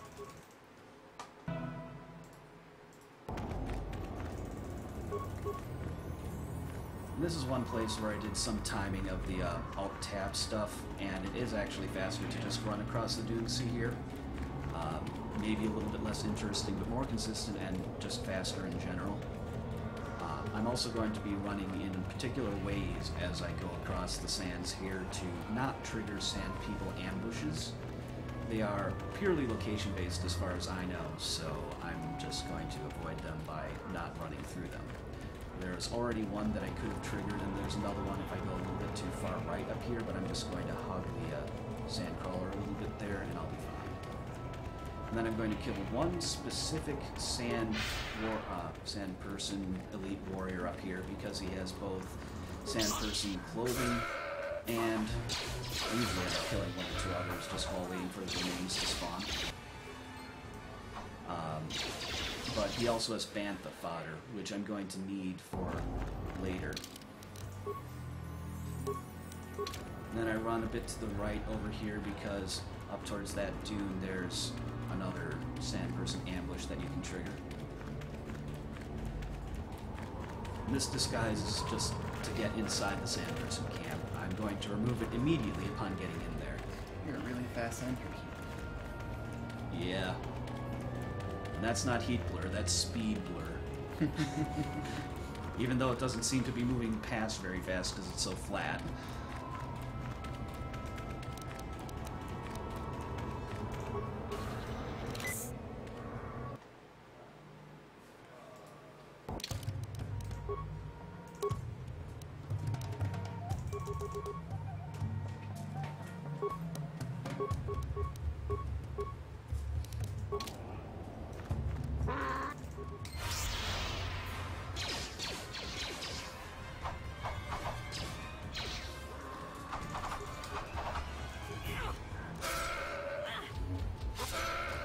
Now, I wanted to kill that sand person female because she uses critical strike or something, and it can stun you. I've had it happen in here. It's also a force jump that doesn't really cost any time. Waiting for the remains to spawn. Now, Usanis' dueling shield that I used just back there is really nice. It's why I was able to kind of wade into that sea of enemies and not really take damage. And the stims I used are going to last until the next sand person ambush, which you can't avoid later on. If you watch Glassnonk's world record, then you'll see that he uses it earlier. That's because he does not have two things that I have with this character build. The sneak attack, which means on that force jump to the elite sand person warrior, I got extra damage. And also Master Speed, which gave me an extra attack or even two. I can't remember if he had Knight Speed yet at that point.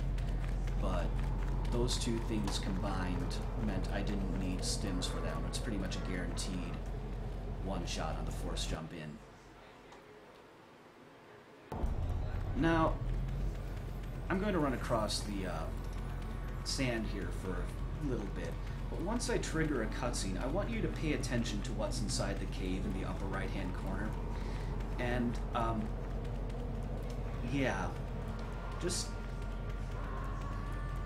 You can even see it from here, right? It's kind of a large creature back there. There, right in the upper right-hand corner. How big is it, he asks, this guy? Just look! Why do you not look inside the cave? He has to run that far inside before he can see. Just these little details that you notice.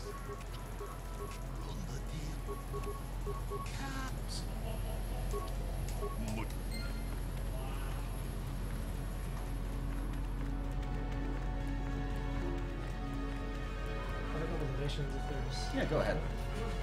A $15 donation from Anonymous, which says, I wish I could give more, but I have LITTLENONEY. Sorry, I can't use this.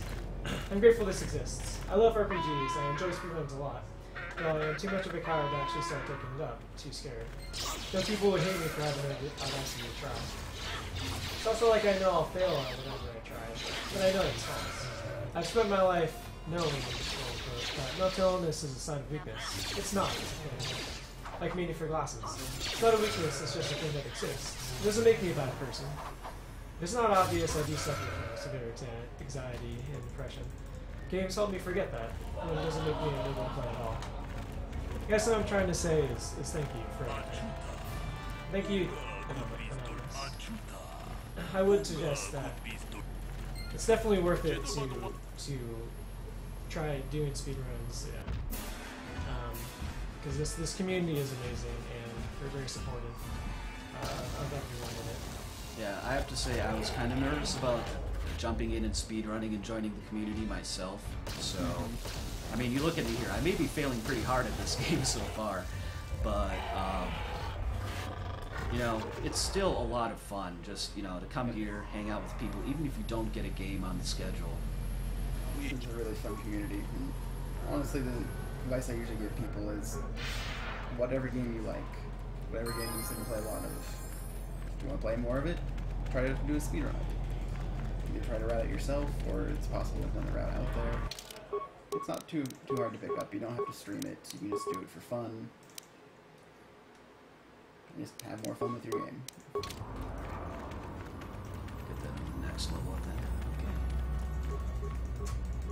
This is the only star map you have to actually select to get. I don't know why. There's probably a bug that they actually managed to find and fix by making you select it or something, but yeah.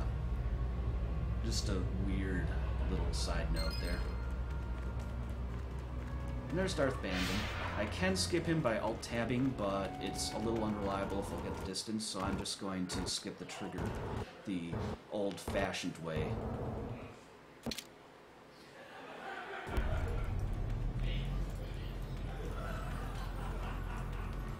And I have actually tried the fight. It's not too terribly hard with all the stuff I have, but it's still slower than skipping it by a fair bit.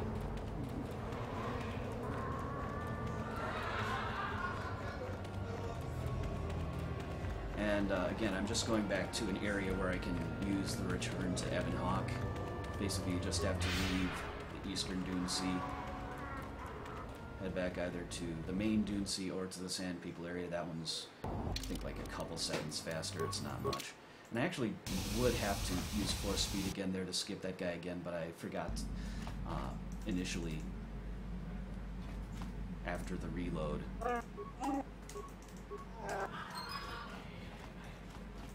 Now I'll put the Crate Dragon Pearl in place of the Sigil Crystal.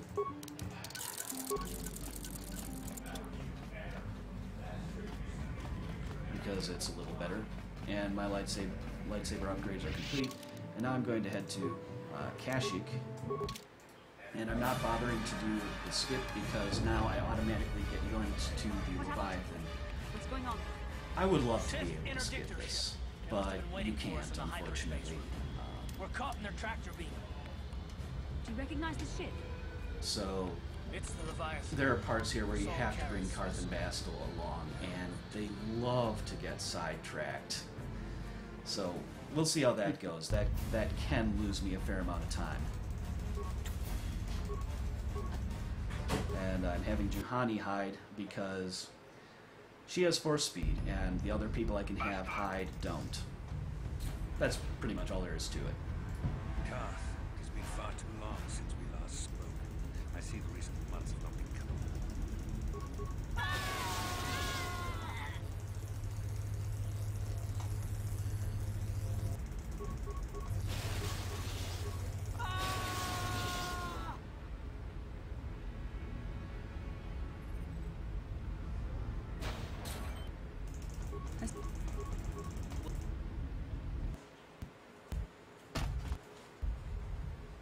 That's a very minor skip, but it's there.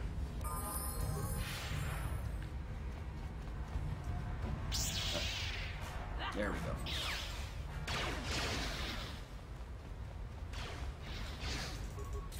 Basically, it just skips Juhani killing that guard that's there, and so now that guard is just going to be there, not doing anything as an artifact. Then there's another way to do this skip. I haven't been able to get it to work. I don't really know why or what it is, but there's a faster way to do that without saving and loading.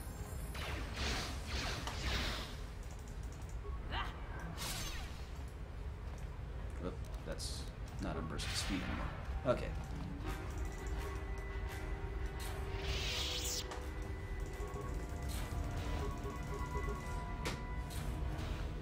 So now I'm forced to use this party. I really would rather do this solo, but you need them along because plot.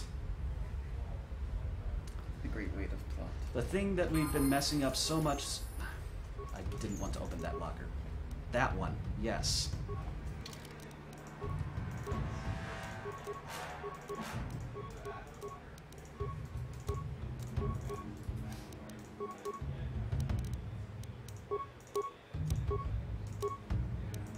I'm here. Oh wait, I was also going to equip both of them with Verpine headbands to boost their will saves, because I will be running past some things that can slow them down that way. Just a very, very minor hedge. I should also level them up so they don't die, which is also another way that they can fall behind, besides wondering, like, not being able to... Oh, I went completely past the trigger. I didn't skip it. Usually, I'm just able to skip that. Let's see. Are they going to follow me? No. So, I'm not going to say that's never happened before, but it's never happened that way before. Never happened Not to before. me. Close enough. So now I can just run to the elevator. Unfortunately, in this game, you need your entire party to be near you whenever you go through an area transition. And like I said, they're not good at following. So it's just a matter of only bringing them with you when you need to. And when you do, I'm also going to quick save here so that it's easier for me to load if they get too super hung up too quickly. Come on. Alright.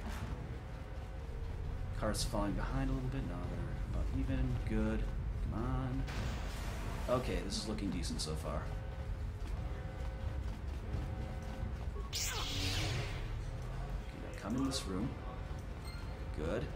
Okay, that was about as good as that could have gone. Now, let's hope I don't get caught up in a force whirlwind or something here. I already got slowed. It's your main character is going to break through that much faster than either Baskel or Karth, so it's worth, if you get hit by force whirlwind there, it's kind of worth just reloading a save right outside of it. And now we have a little bit of time for donations or something if you'd like. Alright. Got a few. We have a $10 donation from Optinihilist saying, I'm backing you up, Cash Cat. This needs to be a thing. The only way to let Percentia know we love him is to make him cry. And also a $5 donation from Wixaban saying, because Percentia needs more difficulty and because we love him. We have a $25 donation from eMister. It was wonderful to hear that heartfelt comment from AlecK47 a few minutes ago about the charity reason behind this amazing event. You're all coming together to create. It's been incredible to watch these RPGs getting blasted throughout my newsfeed. I'm really looking forward to the great games scheduled for the rest of the run. Thanks again to all the runners for doing what you do, and all the organizers for the hard work it takes to put something like this together. Long live RPGs. We also have a $15 donation from DN Anime saying Doll Song in FF4 is best song. I can't disagree. I love that song.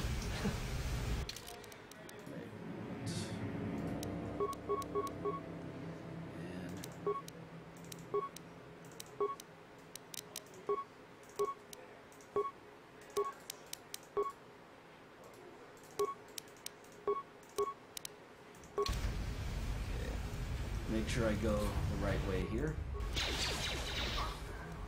You have to kill all these sickly troopers. Okay, they'll probably finish them off. Yep.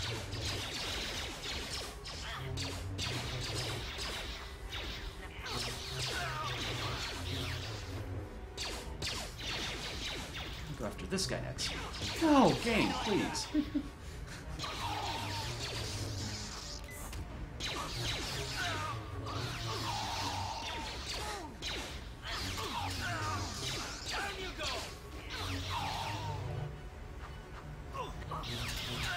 And now this next skip that I'm going to do has a chance of completely crashing the game. So I'm going to do a hard save before it.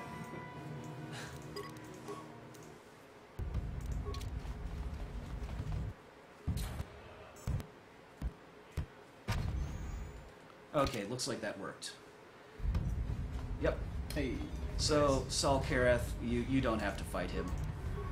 Oops. Boss fights, what are those? If you go a little bit too far, the game just seems to not know what to do even further and will crash. If you don't go far enough, obviously you still trigger the little cutscene that starts the fight with Saul, and you can't just run up to the console like that. Now, I'm going to pause here just to make sure that there aren't any guys too close that way that they're going to follow. I also find it's a little bit more consistent if I kill that specific guard. And so that's why I did that. Because sometimes they just get hung up on him because they want to fight. That's what their AI tells them to do.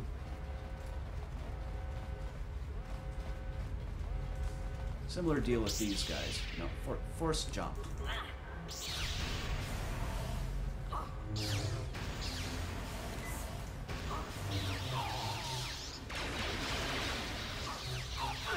And again, they actually have to basically follow me into the elevator. And since both guards were right there, I basically had to kill them both.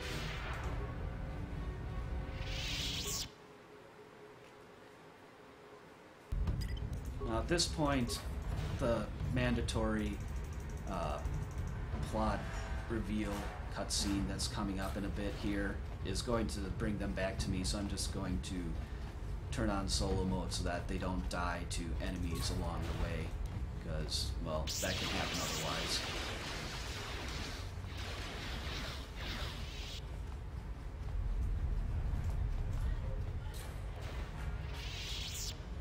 And you'll get to hear an evil laugh in a second. I won't be able to skip past that bit of dialogue.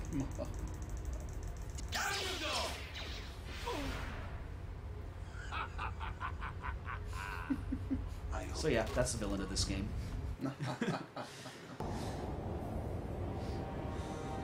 Big reveal. Spoilers.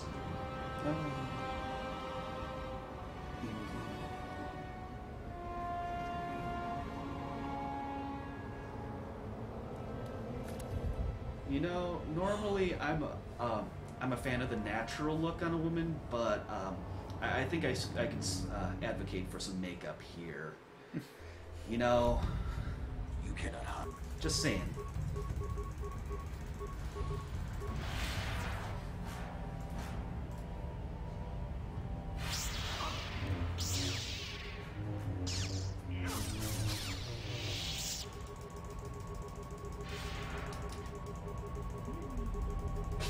Yep.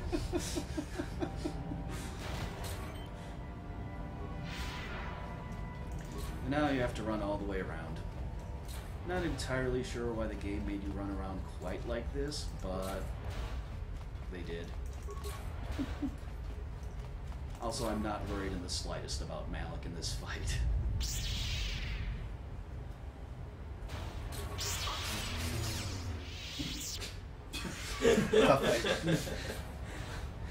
This Yeah, isn't he's much more difficult when you fight him at the end of the game, You two predictably. get out of here. Find the Star Forge. No! No. Don't say that, Peter.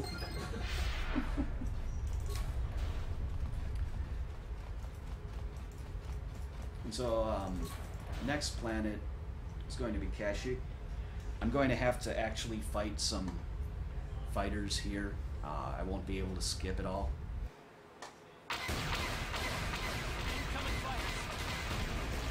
That wasn't a great start. Let's do that path. Let's see, that might get it. Who's coming here soon?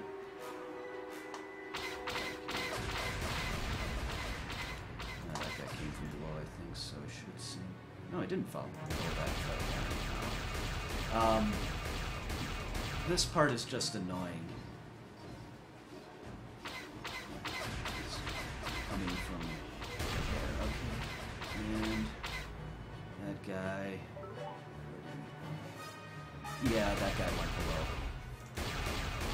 And it seems like sometimes there are like asteroids or something that get in the way of your shots. That was really, really bad there, actually. It rarely takes that long. I'm usually able to kill more of them in the start, and I'm usually able to kill the rest of them much faster than that.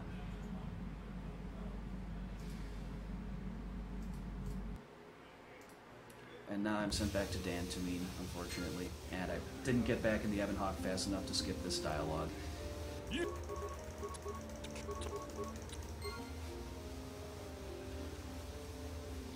And mouse cursor position. But at least we got to see that. You really wanted to go, why wouldn't you just have So, consolation prize. And here I actually cannot do the return to Ebonhawk trick to get to Kashyyyk for whatever reason. actually going to cash it? Yeah, actually going there the normal way. And wait, what's Bastila doing here? Okay, we're not actually. We're at Kashyyyk right now. We just had her sacrifice herself, right? Right? Right. I'm Huh. pretty sure that's what she did.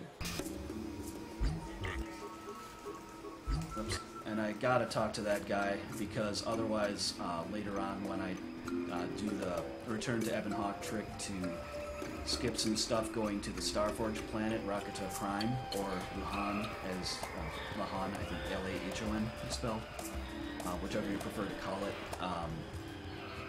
Hold here. Things get really wonky. Like, it doesn't like to load properly outside. I don't know why, because you can return. Well, maybe it would happen in Tatooine as well. I don't know. I've never tried changing the planet order. I'm going to kill a bunch of things along the way, not just because of force jump, but also because I'm going to have to escort another character back this way later on. And, well, you remember what I said about pathfinding? Just imagine that with enemies around that the AI wants them to fight. Just picture that in your head. What you're walking, you're running, you're speed running, and then there's this guy that you need to follow you, and won't. Or speed running. Oh, I might as well throw that one. They can get in your way on the way back out.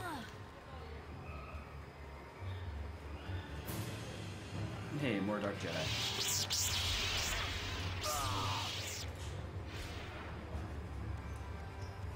Just a quick reminder that the... Oh, sorry. We're going to lose Zalbar here in a second. He's not going to come with us to the end game because I'm not going to complete the quest here.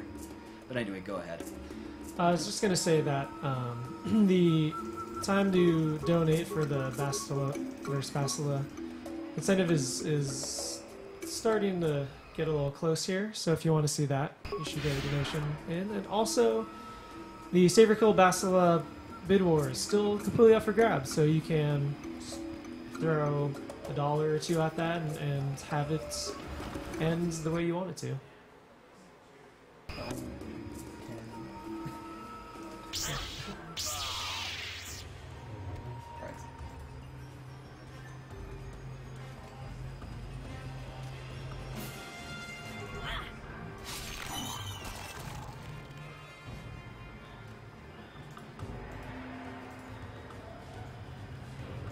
So now I'm just running to the elevator to get the get to downstairs, basically the forest floor where the star map is.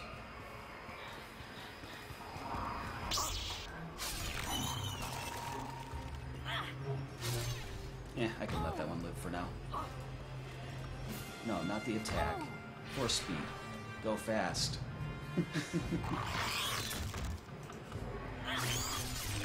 That guy's just in my way. There are a lot of places where you can squeeze by, but it's not necessarily easy, so I'll kill one enemy on my way. Now down here we're going to meet Jolie. He's the final character that I'm going to get. You know what? Fine. I was going to just run past you, but now you get that.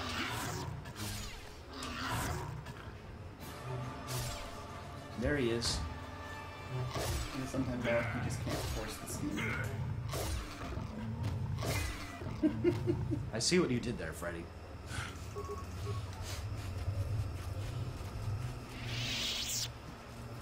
Anyway, he's going to give you a little quest to get rid of some corporate types over here.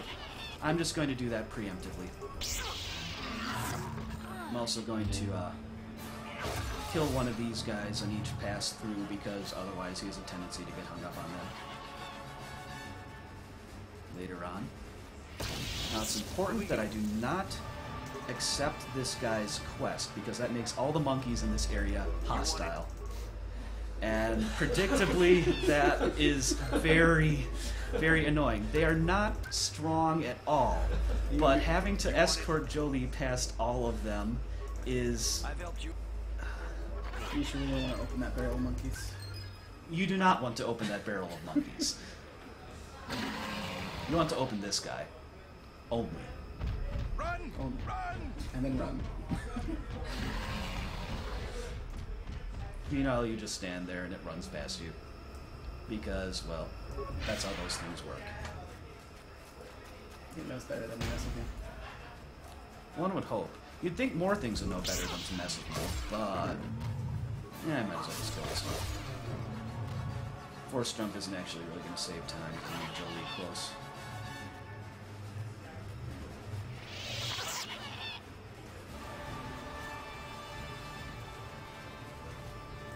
Well,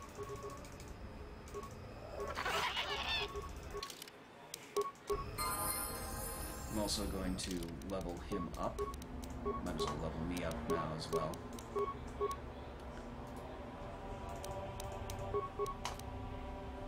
Make sure I get Drain Life. That is important for later on.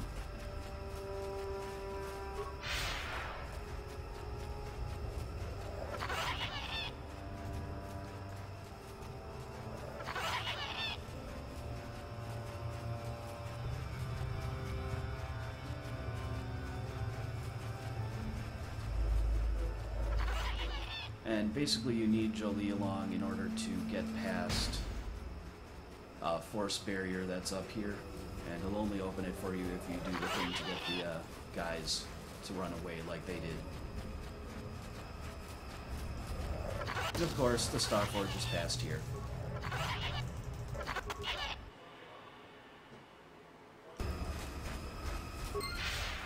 And of course, Force Speed ran out just as I was about to enter a new area again. Now, you don't have to skip this, but it's not terribly short cutscene of that Wookiee fighting those Mandalorians. Just get out of that dialogue. Okay, get my bearings back because the game has me looking someplace weird. And now these guys. Jolie loves to get caught up in these guys. I'm going to kill 2 of them on my way down to the star map, and the other one can wait until later.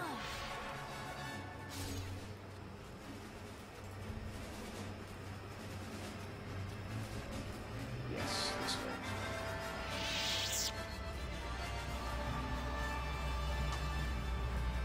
life.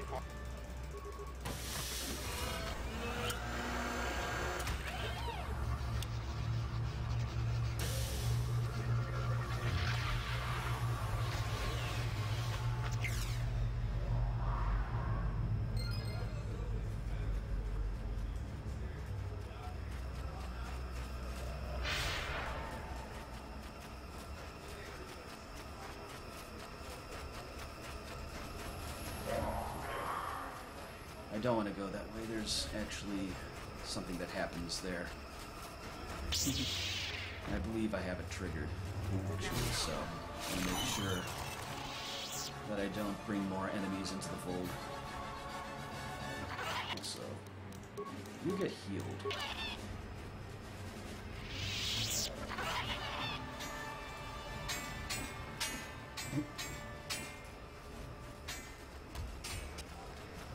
And that's basically an eternal fight now.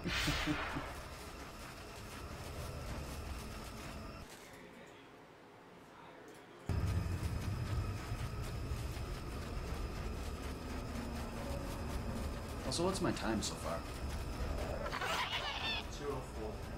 Yeesh. I knew it was going to be bad, though.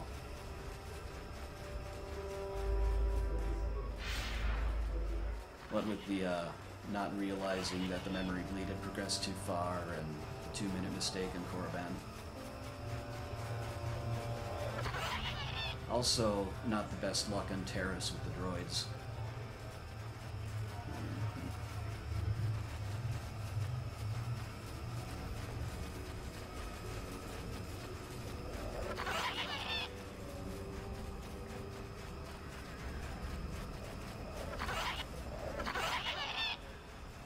managed to not even trigger combat there. Awesome. That means I can go up a little faster. And it happened again, ending right as I'm going to another area. Now that one I'm just going to run past because the Wookiee will talk to me good. Joey is usually nice enough to follow me past there.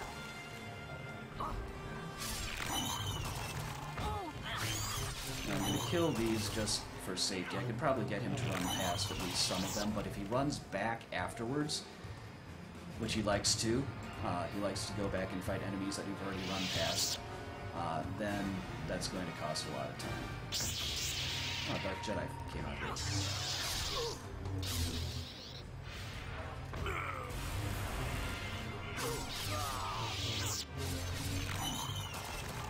No! Do not go that way. Ignore it. Come on. Nope. Now, follow me. Good. Good old man. Good old man.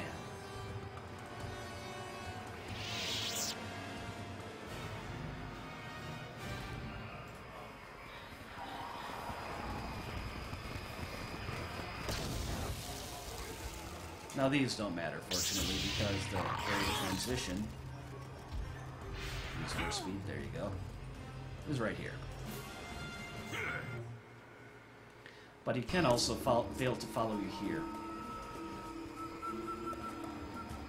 Yeah, this totally peaceful area, that's just a path. But he's following me nicely this time.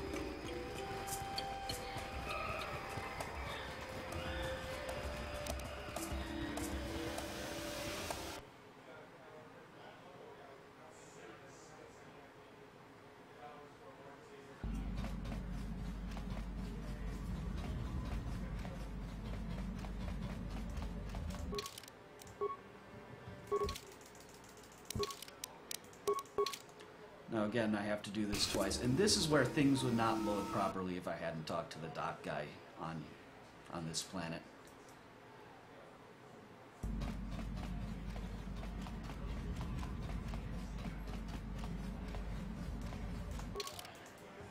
But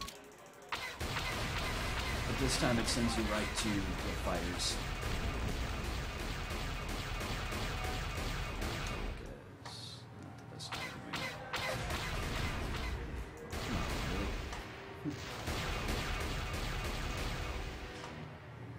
That was much better. There it is.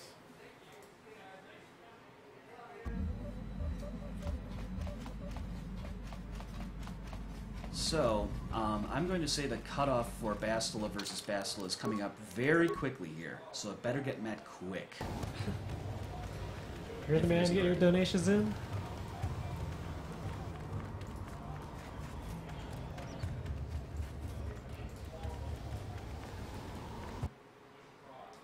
I have a $20 donation from Epic Eye 13. $10 to name Terror in FF6 Rooney MT. $10 to our Lord and Savior Demon Chocobo.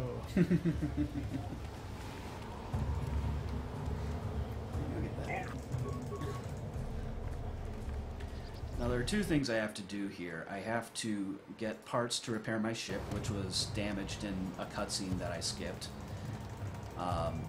as well as rescue an Elder Rakata warrior. And normally you have to fight a bunch of things in order to get the Elder rescued. But there's a way around that.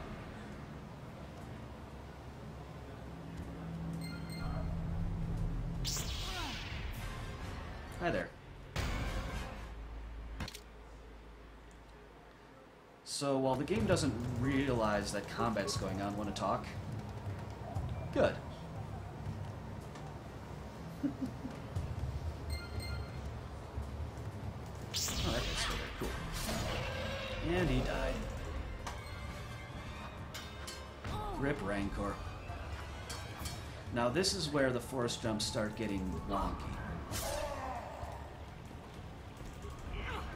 Oh, there's a slide. Nice. And I interrupted that one. I didn't expect them to be wonky in that way. I meant this is when they start going backwards sometimes because you have enemies behind you and the game decides that's one you really need to attack. Not those. Power slam. Also, I'm going to use force speed here to skip a very short cutscene. Now, I want to jump to that guy, and I did jump to that guy. Usually it works if you delay about a half second to a second after you're able to force jump to him.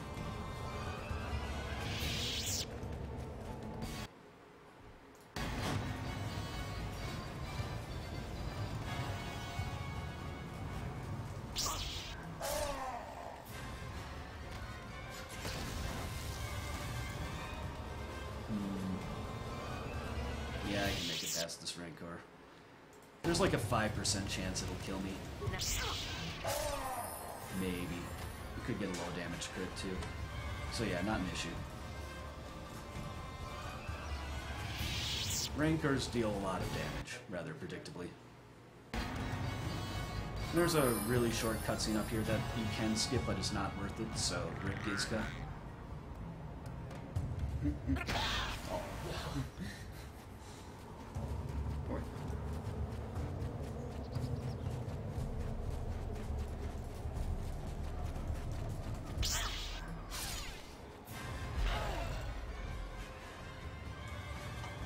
And having saved the Elder Rakanto Warrior already this is where it becomes important, because in order to get these guys to cooperate, you have to do that. So, no, don't go and talk to the Gizka. That is completely unnecessary. It's kind of surprising how often that happens there.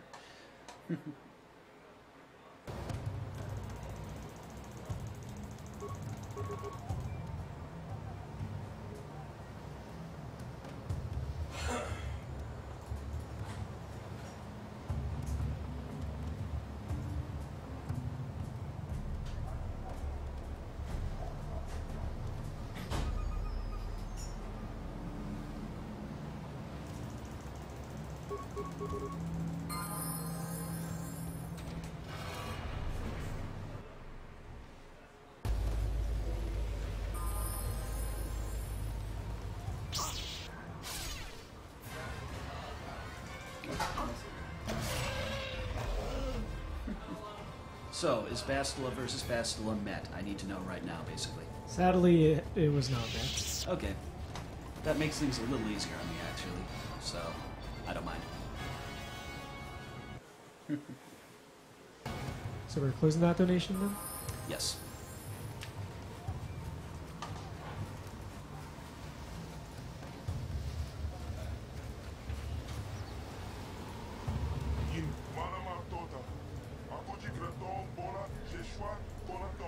We also have a little bit of time for something if you want.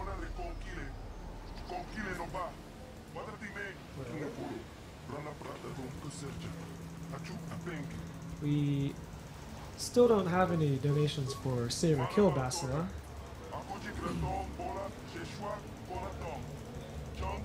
You can choose a safer. We're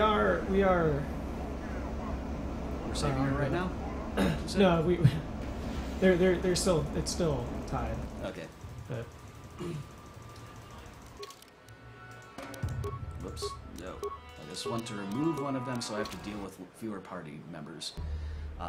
Basically, you saw Bastila was on that screen still.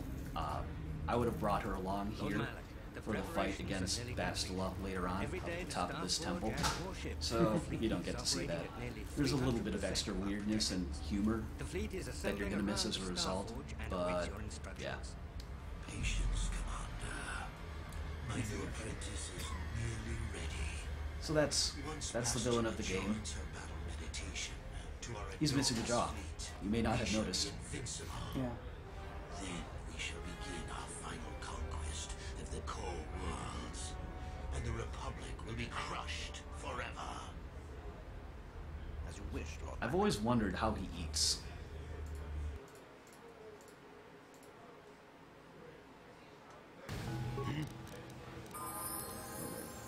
You don't have force speed. There it is. What? He's almost certainly not going to keep up well here, so I just have him use force speed so that when he does start catching up, he'll do so faster.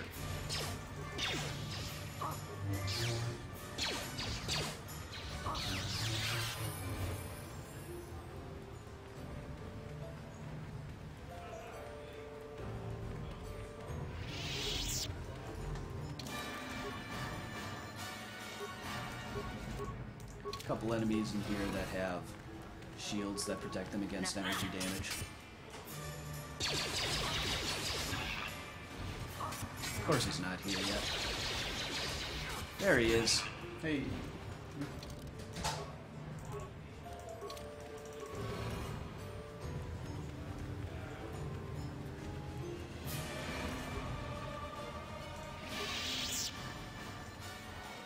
He was right there, and he needed to come just that little bit further.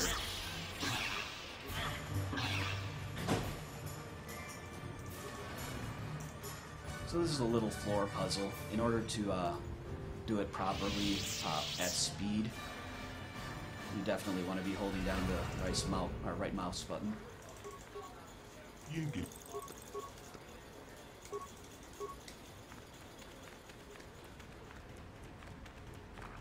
And a nice thing that Glassnonk discovered just recently is that you don't have to bring Jolie back through the temple. Because the loading zone for the top of the temple is basically directly above this, you can just solo mode. Wait. Yes? I'm here. I thought I might have clicked cancel there accidentally, and I did. I'm glad I checked.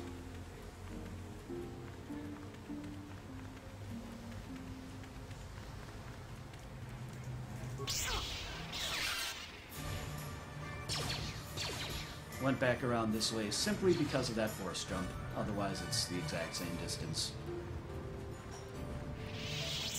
Then in here, I'm going to kill, well, recast force speed, then kill one of these sentry droids.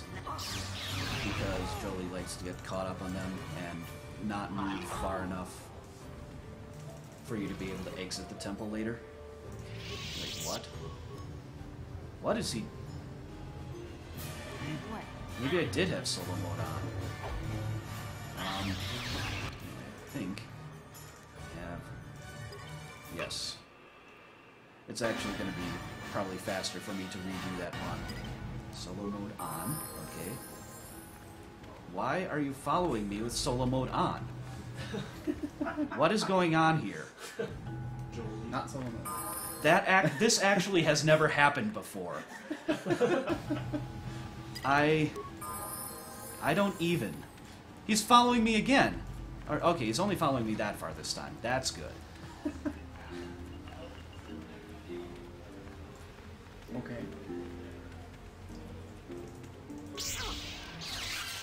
We have a $5 anonymous donation that says, I hadn't realized that Coder was actually Super Metroid in disguise. Gotta save the animals. Or Bastila.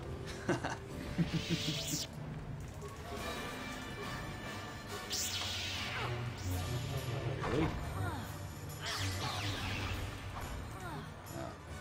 Probably speed running out that caused that. Although I did see 2 misses, so it might have just been the RNG saying no. Okay, and this is level 12, so it doesn't have a feat. Now Bastila can do something annoying here and stun lock your entire party for a little bit, so it's faster to reload if he does that.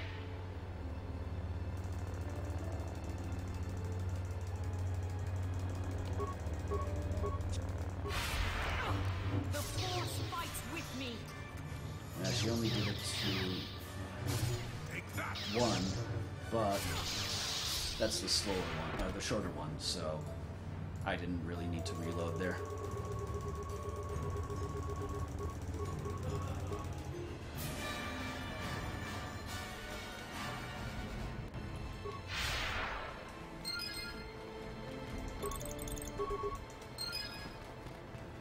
And if I had brought Bastila along, Jolie would still be standing back there, and Bastila would not have got Jedi Bastila would not have gotten pushed back by Dark Bastila's force push there scripted at the end. It's just a little weirdness. Alright, now follow me to the temple exit. You don't really have to kill those droids, but it's really annoying to lose time there, and it's fast to kill them, so for a marathon, might as well do it.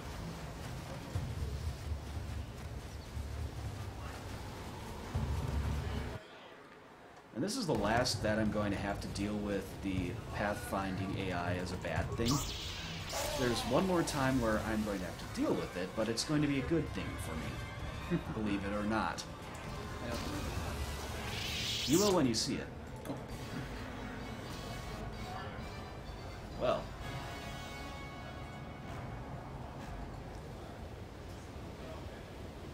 You're back. Anyway, Where's Bastila? you're back, but where's Bastila? What happened Bastila inside could that have been temple? right there.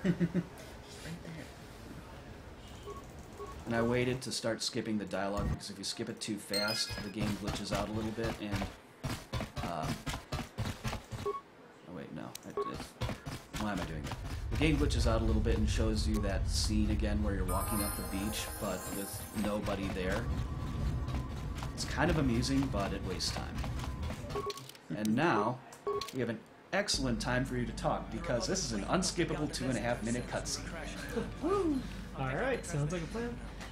We have a $5 donation from EpicEye13 saying $5 more to have Spike Vegeta cosplay as Sora during his Kingdom Hearts 2 final mix run and scream "Power!" every time he kills a boss.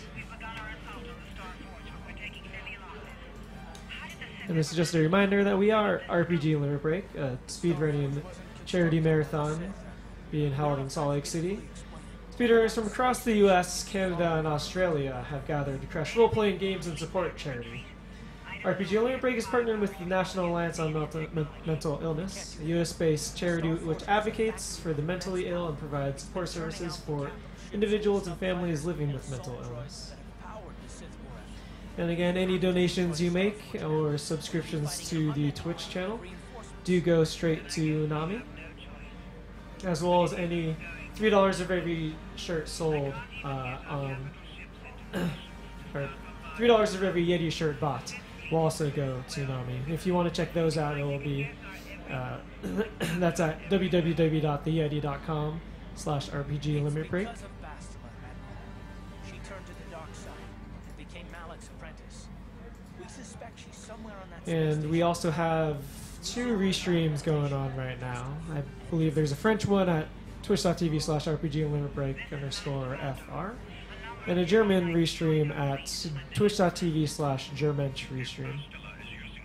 If you want to check those out or kind of plug those as well, they're also supporting our marathon.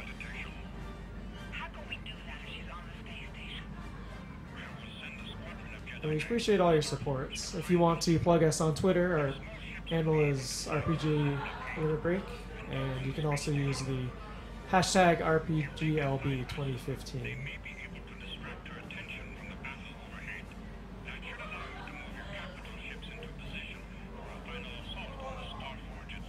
This cutscene is almost over. So just a heads up, there is a donation incentive for Skyrim, which is the next run coming up, that will be cut off before the run starts, which is the character name. There's one name up there right now, so if you want to change that, you'll want to get your donations in.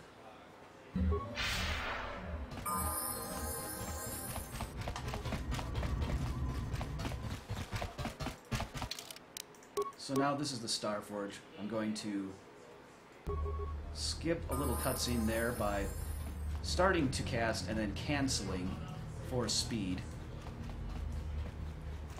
And then there's going to be another skip pretty much right after this.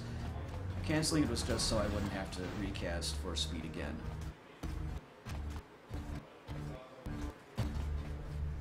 What? Oh.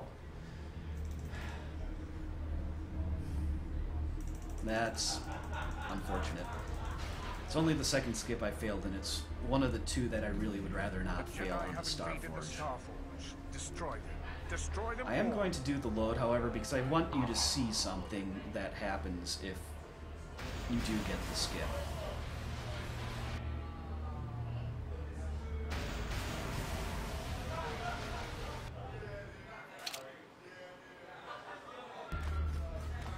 Now, you can see, once I open this door, these guys. Can't get past them here, can't get past them here, but the AI can. Just wait a sec. Once it figures something out, bam, Okay. there you go.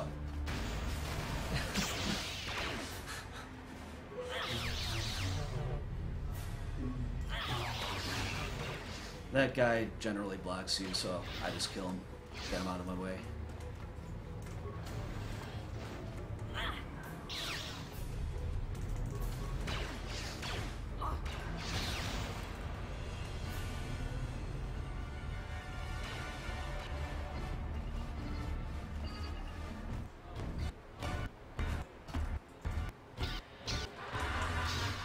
Okay, I got that one. That's the other longer one. Now you can see those guys are still fighting, and because I did end up going back to get that other skip, there's Darth Malak and the Sith Master that you saw in that cutscene. And if I get another skip, you'll see another Malak. So when the Starforge is destroyed, I guess I'll be killing at least 3 Malaks. Actually, there will be a 4th.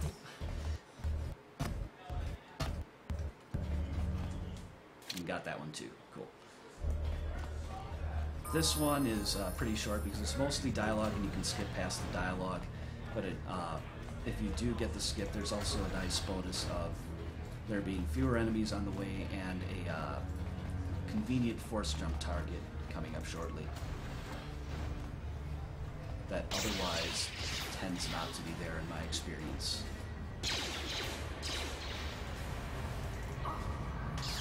That guy. Now, the Sith in this next room can troll, so I am going to save. If they hit slow and or choke a bunch of times, it can waste a lot of time. Okay, good. We'll make sure I hit the right one there. And also, me getting ranks into computer use earlier, in all likelihood, it was either that or another safety strat of talking to T3 a few times and getting some programming spikes from him. So, if you wondered why I bothered to do that, there's your answer. Now I'm going to save and load immediately here.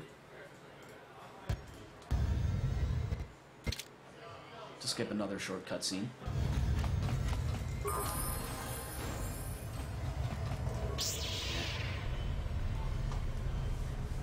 Force jump not worth it there.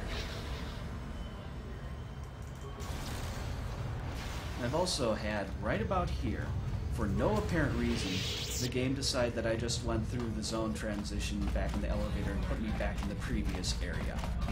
I have no idea how or why, but it happened. I wish that I had been able to stream that, because Just waved at hands like you were not you.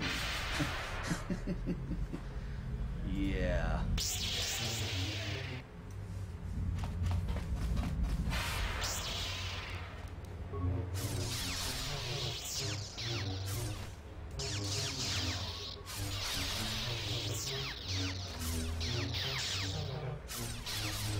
So, are we still saving Bastila? I need to know right now. We are saving Bastila. Okay.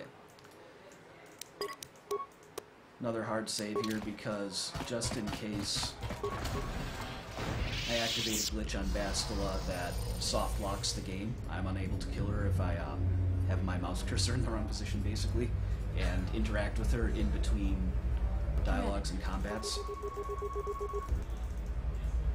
At least I'm pretty sure that's what causes it. And there you can see another Malak in the background. I'm also going to do quick saving here in a second, in case I mess things up, or in case I get really trolled by the RNG, and Bastila does not go along with my persuade check. Okay. Do it. Quickly. Yep, I'm going to have to reload. because this is the death. You will see Bastila saved in a minute here. It's actually a pretty low chance with all the persuade ranks that I have. I didn't get the load there. I thought I did. You can load before this cutscene. Green Squadron, move in. I just stopped spamming F5 too soon a bit. Okay. Let's do this again.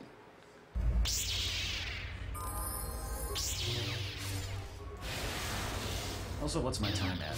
2:30. Yeah. Someone go and get Spike. This time it worked.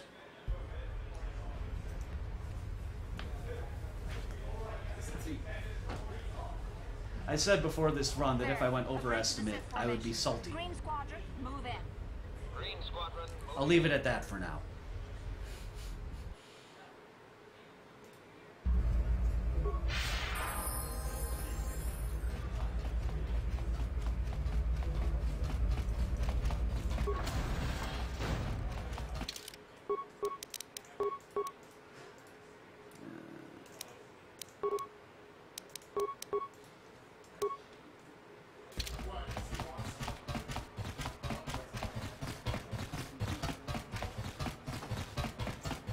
Oh, I know. Spike, I want you to show show this to the camera if they haven't seen it already. Oh, you'll know. When's time? Time is when I finish off Malik. I'll give you a warning.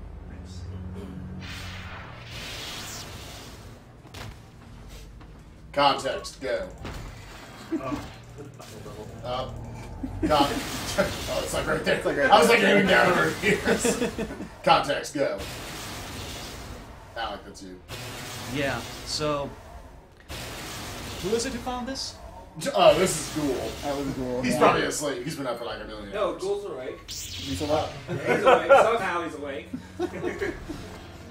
Me and him were just waiting a couple extra hours at the airport, and we were walking to a little convenience store there because that was all they had for food. And we found a little sign that said, "Is your salt real?" And underneath it was like a picture of like a crying baby. Real salt. Made it for us. And I'm overestimate right now, and I'm really salty. And on that note, Closer. People must see this salt. It is so real. The salt is real. Real salt. Is your salt real? What is it? For everyday use. Like what? What does that mean? What is Use it on everything. You can't use it every day, man. This is like monthly usage salt. Or is it like once a day? What does for everyday use mean? So yeah.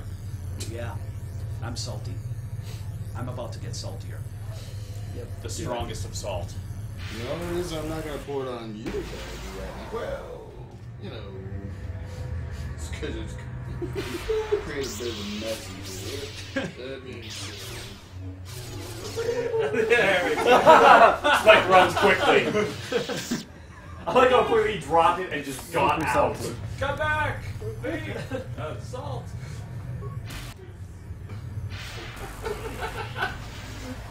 Make sure to keep an even head. I'm trying. Any salt on your way out. Yeah, or in your eyes or something. This is gonna be a pretty salty room. Nobody rub his hair. Rub the salt in the wound. It pretty much is. Exactly.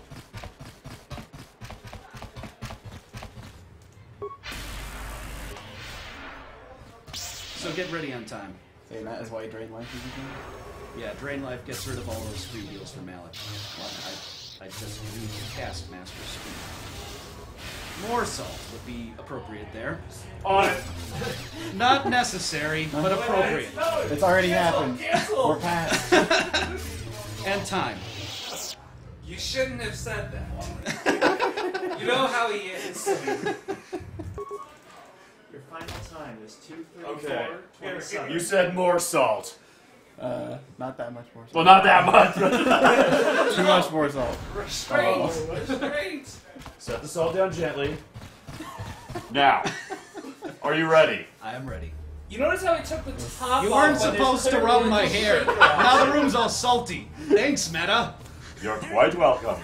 It's still mostly No, your Jeff. hair. Oh god, I was like, where'd the cat go? You know, you can do Out. this. Out. Out.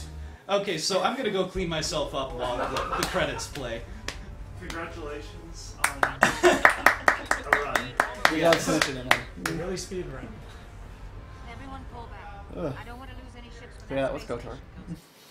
That was Coder.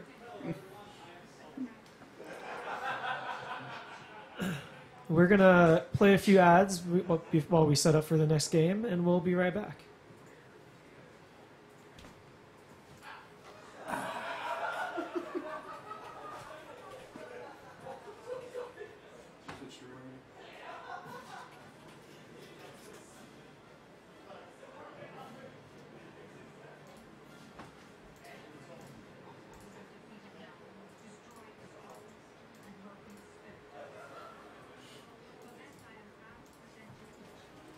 So I guess our runner will be back to say his goodbyes. He's just he's cleaning up. We're running. Oh, good. Dang. Dude, so Fine, is this we not have on camera? turbo Because subscribers. They exist. Alright, are you on room last? How you doing, Phil? Perhaps some spike. We on A little room layout? tired? What? Are we on room layout? Are you staying here? Oh, Yeah, switch over to OBS. Ever see the blues? Dude, you got a Nice. silky smooth voice. Sounds And good. then next game. Girl does. Yeah, he's right. I was wrong. Yeah. No. Move your Dude, we have fun last night. I like it. close it up, so didn't get into it. So it's Skyrim and Castle of the Winds? Part one? Yes. Yeah, dog. Yeah. Yeah, Give dog. us your spike. We are still somewhat on camera for people who are turbo. That's fine. Or in about 20 seconds for everyone else. You want me to readjust the For those of you in Turbo, that's what you gotta do. You gotta give exclusive non-Turbo content. So for Yeah, Skyrim, fans blowing right in. I mean, I wouldn't turn the other. Trust me. Oh yeah, ski room. Would not turn the other. Ski room. Yep, ski food. I think we're probably just gonna have to leave it the way it is and just close the door for Skyrim and Castle of the Winds. I mean, people can come and go, but That's right. Close the Are door. they for all going to be factory. playing the same PC? Yeah. Okay. Oh, it's like the Star Wars music. They ripped that off. It was totally like that. We'll enjoy highlighting this and then getting the red bar at the end of it. So does Alec want like his laptop or He's so salty. He's that salty. You I'll can go keep find it. He's All that right. salty. Alright, our runner was so salty he abandoned his computer. So we're just gonna install some things on it and then get it back. That is now the Demon Rush computer. I wanted to desalt. Desalting that computer. Alright, I'm gonna unhook your stuff here. You can gather up the machine. You don't even need to bother.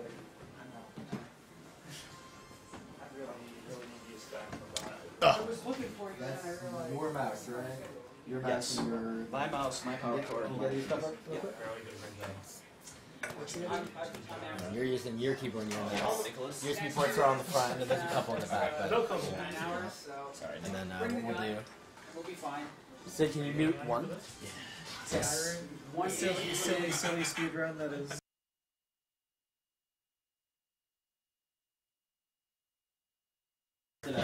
Well, one's been muted since the beginning. You're in first shift. There'll be a lot of holding W. I'm already Makes sense. impressed. Can you turn sideways and hold A for me instead? You should head outside next to get yourself dumped all over you. Oh, hey, That is a Alec, your cup. Yeah, I know. I'm commentating the next one. Fair enough. This monster. Yeah, yeah. You don't get me? We're good here. Yeah. I'll be here the next Fire Emblem. I mean, Scroll. Okay, it's already been scrolled over. no, I have it. Do you drive back last night? Change. Yeah. And we're in a good Delayed place. drive. Are we back from Got back that? at like a little before 2. Yes. Sick. You're actually Like in 6.5 hours. And Welcome it back was to worth like 8 hours of I would have sleep. done the same thing. To the true content. Yo, welcome back to RPG Limit Break 2015. I'm a guy and these are games. Alright. Please don't do that for religion. That's I've got $15 donated anonymously. Doing great work. Keep it up. Thank you, anonymous man. You want me to move that box? Yes. That actually, might but help. It's not helping really necessarily at the moment. I've got $20 from Incroyable BB. Like Butters Brothers. Running our French. Jeez, there goes another 20. This goes to naming Earthbound's player Omelette du Fromage. That's all he can say. Omelette du Fromage. And yes, it means cheese omelette. Right. Deal with it, love you all. I am told by people who know French that it's omelette au fromage. Omelette au fromage? That's what I'm told. That's a D, dude. No. What I'm saying is the correct way to say Right, it. I'm not calling you dumb, I'm calling them dumb. Oh, wow. Oh, The shots fired. To an entire I'm blaming a I would- television station I would like that to- aired a specific show with a specific episode. I would like to Dude, stop. we're offline. Sick. No. Dude, it came offline here anyways. No, we're streaming. No, we're good. Nah, dude. Why you scare me like that? Don't, Anyway. don't yell. Unless OBS Anyway, is lying, which is let's not forget to thank our friends Incroyable BB and our friends in the French community for running a restream for us. Twitch.tv/RPGLimitBreak Yo, yo, yo, what up, dog? Yo, yo, testing 1, 2, 12. Testing. yeah. That might help. Wait, balls. Okay. I think this just lost all internet access. Well, if it's on the Wi-Fi router's been twitchy. Totally not intentional, I swear. You tell me if he's visible on camera. He is on I camera. love internet. I like internet. Is he like Yeah, we don't have any. I don't have any other thirds. It's fine. It's fine. It's fine. It's fine. You're fine. It's fine. I'm having trouble. Oh yeah, the Wi-Fi is a little bit questionable right now. You're on room layout, right? Yes. Okay, stay. Oh wow. I have two Well, muted just let you play. as well. Well, this computer just blew up. Thanks for all your donations. I'm not going to read them. You need any more room for keyboard, mouse, or anything? It's not happening. No, thanks. I am not going to shut up this entire hour. So I'm gonna have you mic'd with this thing. It's gonna kind of come somewhat in front of your face. Just tell me if it's in an annoying position. We'll shift it a bit. All right, maybe I should. So we're gonna start from here. Annoying? We'll let to the left. I think it not working says something about you personally. It is true. We may have to. Don't worry about like facing towards the mic while talking or anything. Just talk in normal volume, and we should be able to sound. So we should be on 7 and 8, correct? Yes, Oh. Do you have audio? Okay, I can hear it. Okay, you have audio? Sorry. You need audio? Yeah, you don't hear this. You can see. It should come through these speakers. You can't hear it, or you. I think this is it, right here. Yeah. This is the vision. No. Actually, I've got a perfect You're view. fine of if you're the- sitting on that end of the couch, or Just take it up. Yeah, like exact these middle here. of the screen. You are not on camera. I'm gonna need you to scoot over so I can see. Alright, Not on Connor, camera? just, So now, so you see me now? No, I was talking to. Look at me now. You're talking to Grace the other. Like, oh, yeah. Hey, how do you connect a computer to the internet? with lots of fun things. Oh, hey, it's connected. Did anyone donate for the character name? Dude, you just touched it. Can you check out the character name while we're here? Not yet. Chris, Can now. Wait. Index. can you get near like where you're Bit like index, playing yeah. so I can get an audio reading? Yeah, sure. I'll put you on solo, so don't worry about it. Welcome to Star Wars Knights of the Old Republic. Alright. Character name. I can hear you. No. Probably Skyrim. Okay. Wait. Welcome to Skyrim, Elder Scrolls 5 version. Welcome. Hello? Who hired this guy? Not a question. KB. K-A-Y-B-E. That is our character name. Thank you to the K-A-Y-B-E. Alright, you're unmuted. Alright. You mean Spike's unmuted now? Spikes? You don't need to mute. You can't. I never muted Spike. Yeah. Every time I've been on tech, if I muted Spike, I got slapped. Alright. Finale? Look at me now. Are you ready over here? No. Okay. Two each. No. Never. Yeah. Before we... One each. Before we get the run started, I want to remind you guys that there's lots of really cool prizes that throughout this last block, starting with Valkyria Chronicles and through the next run, Castle Winds Part 1, the game coming after this, we have 4 awesome prizes that you can donate for. If you donate a minimum of $5, then you're entered into a drawing for the Steam Key of Child of Light, donated by Gene OTBDF. I don't know. And Voolagin also donated Star Wars Knights of the Old Republic, which again is a $5 minimum donation. If you donate a minimum of $10, in addition to those 2 prizes, you're also in a drawing for Elder Scrolls V Skyrim and Valkyria Chronicles, both also donated by Gene OTBDF. Sure. Jean. Okay. And again, that's through the rest of this game, the last 2 games, and the next game. So make sure you guys get in your donations for that.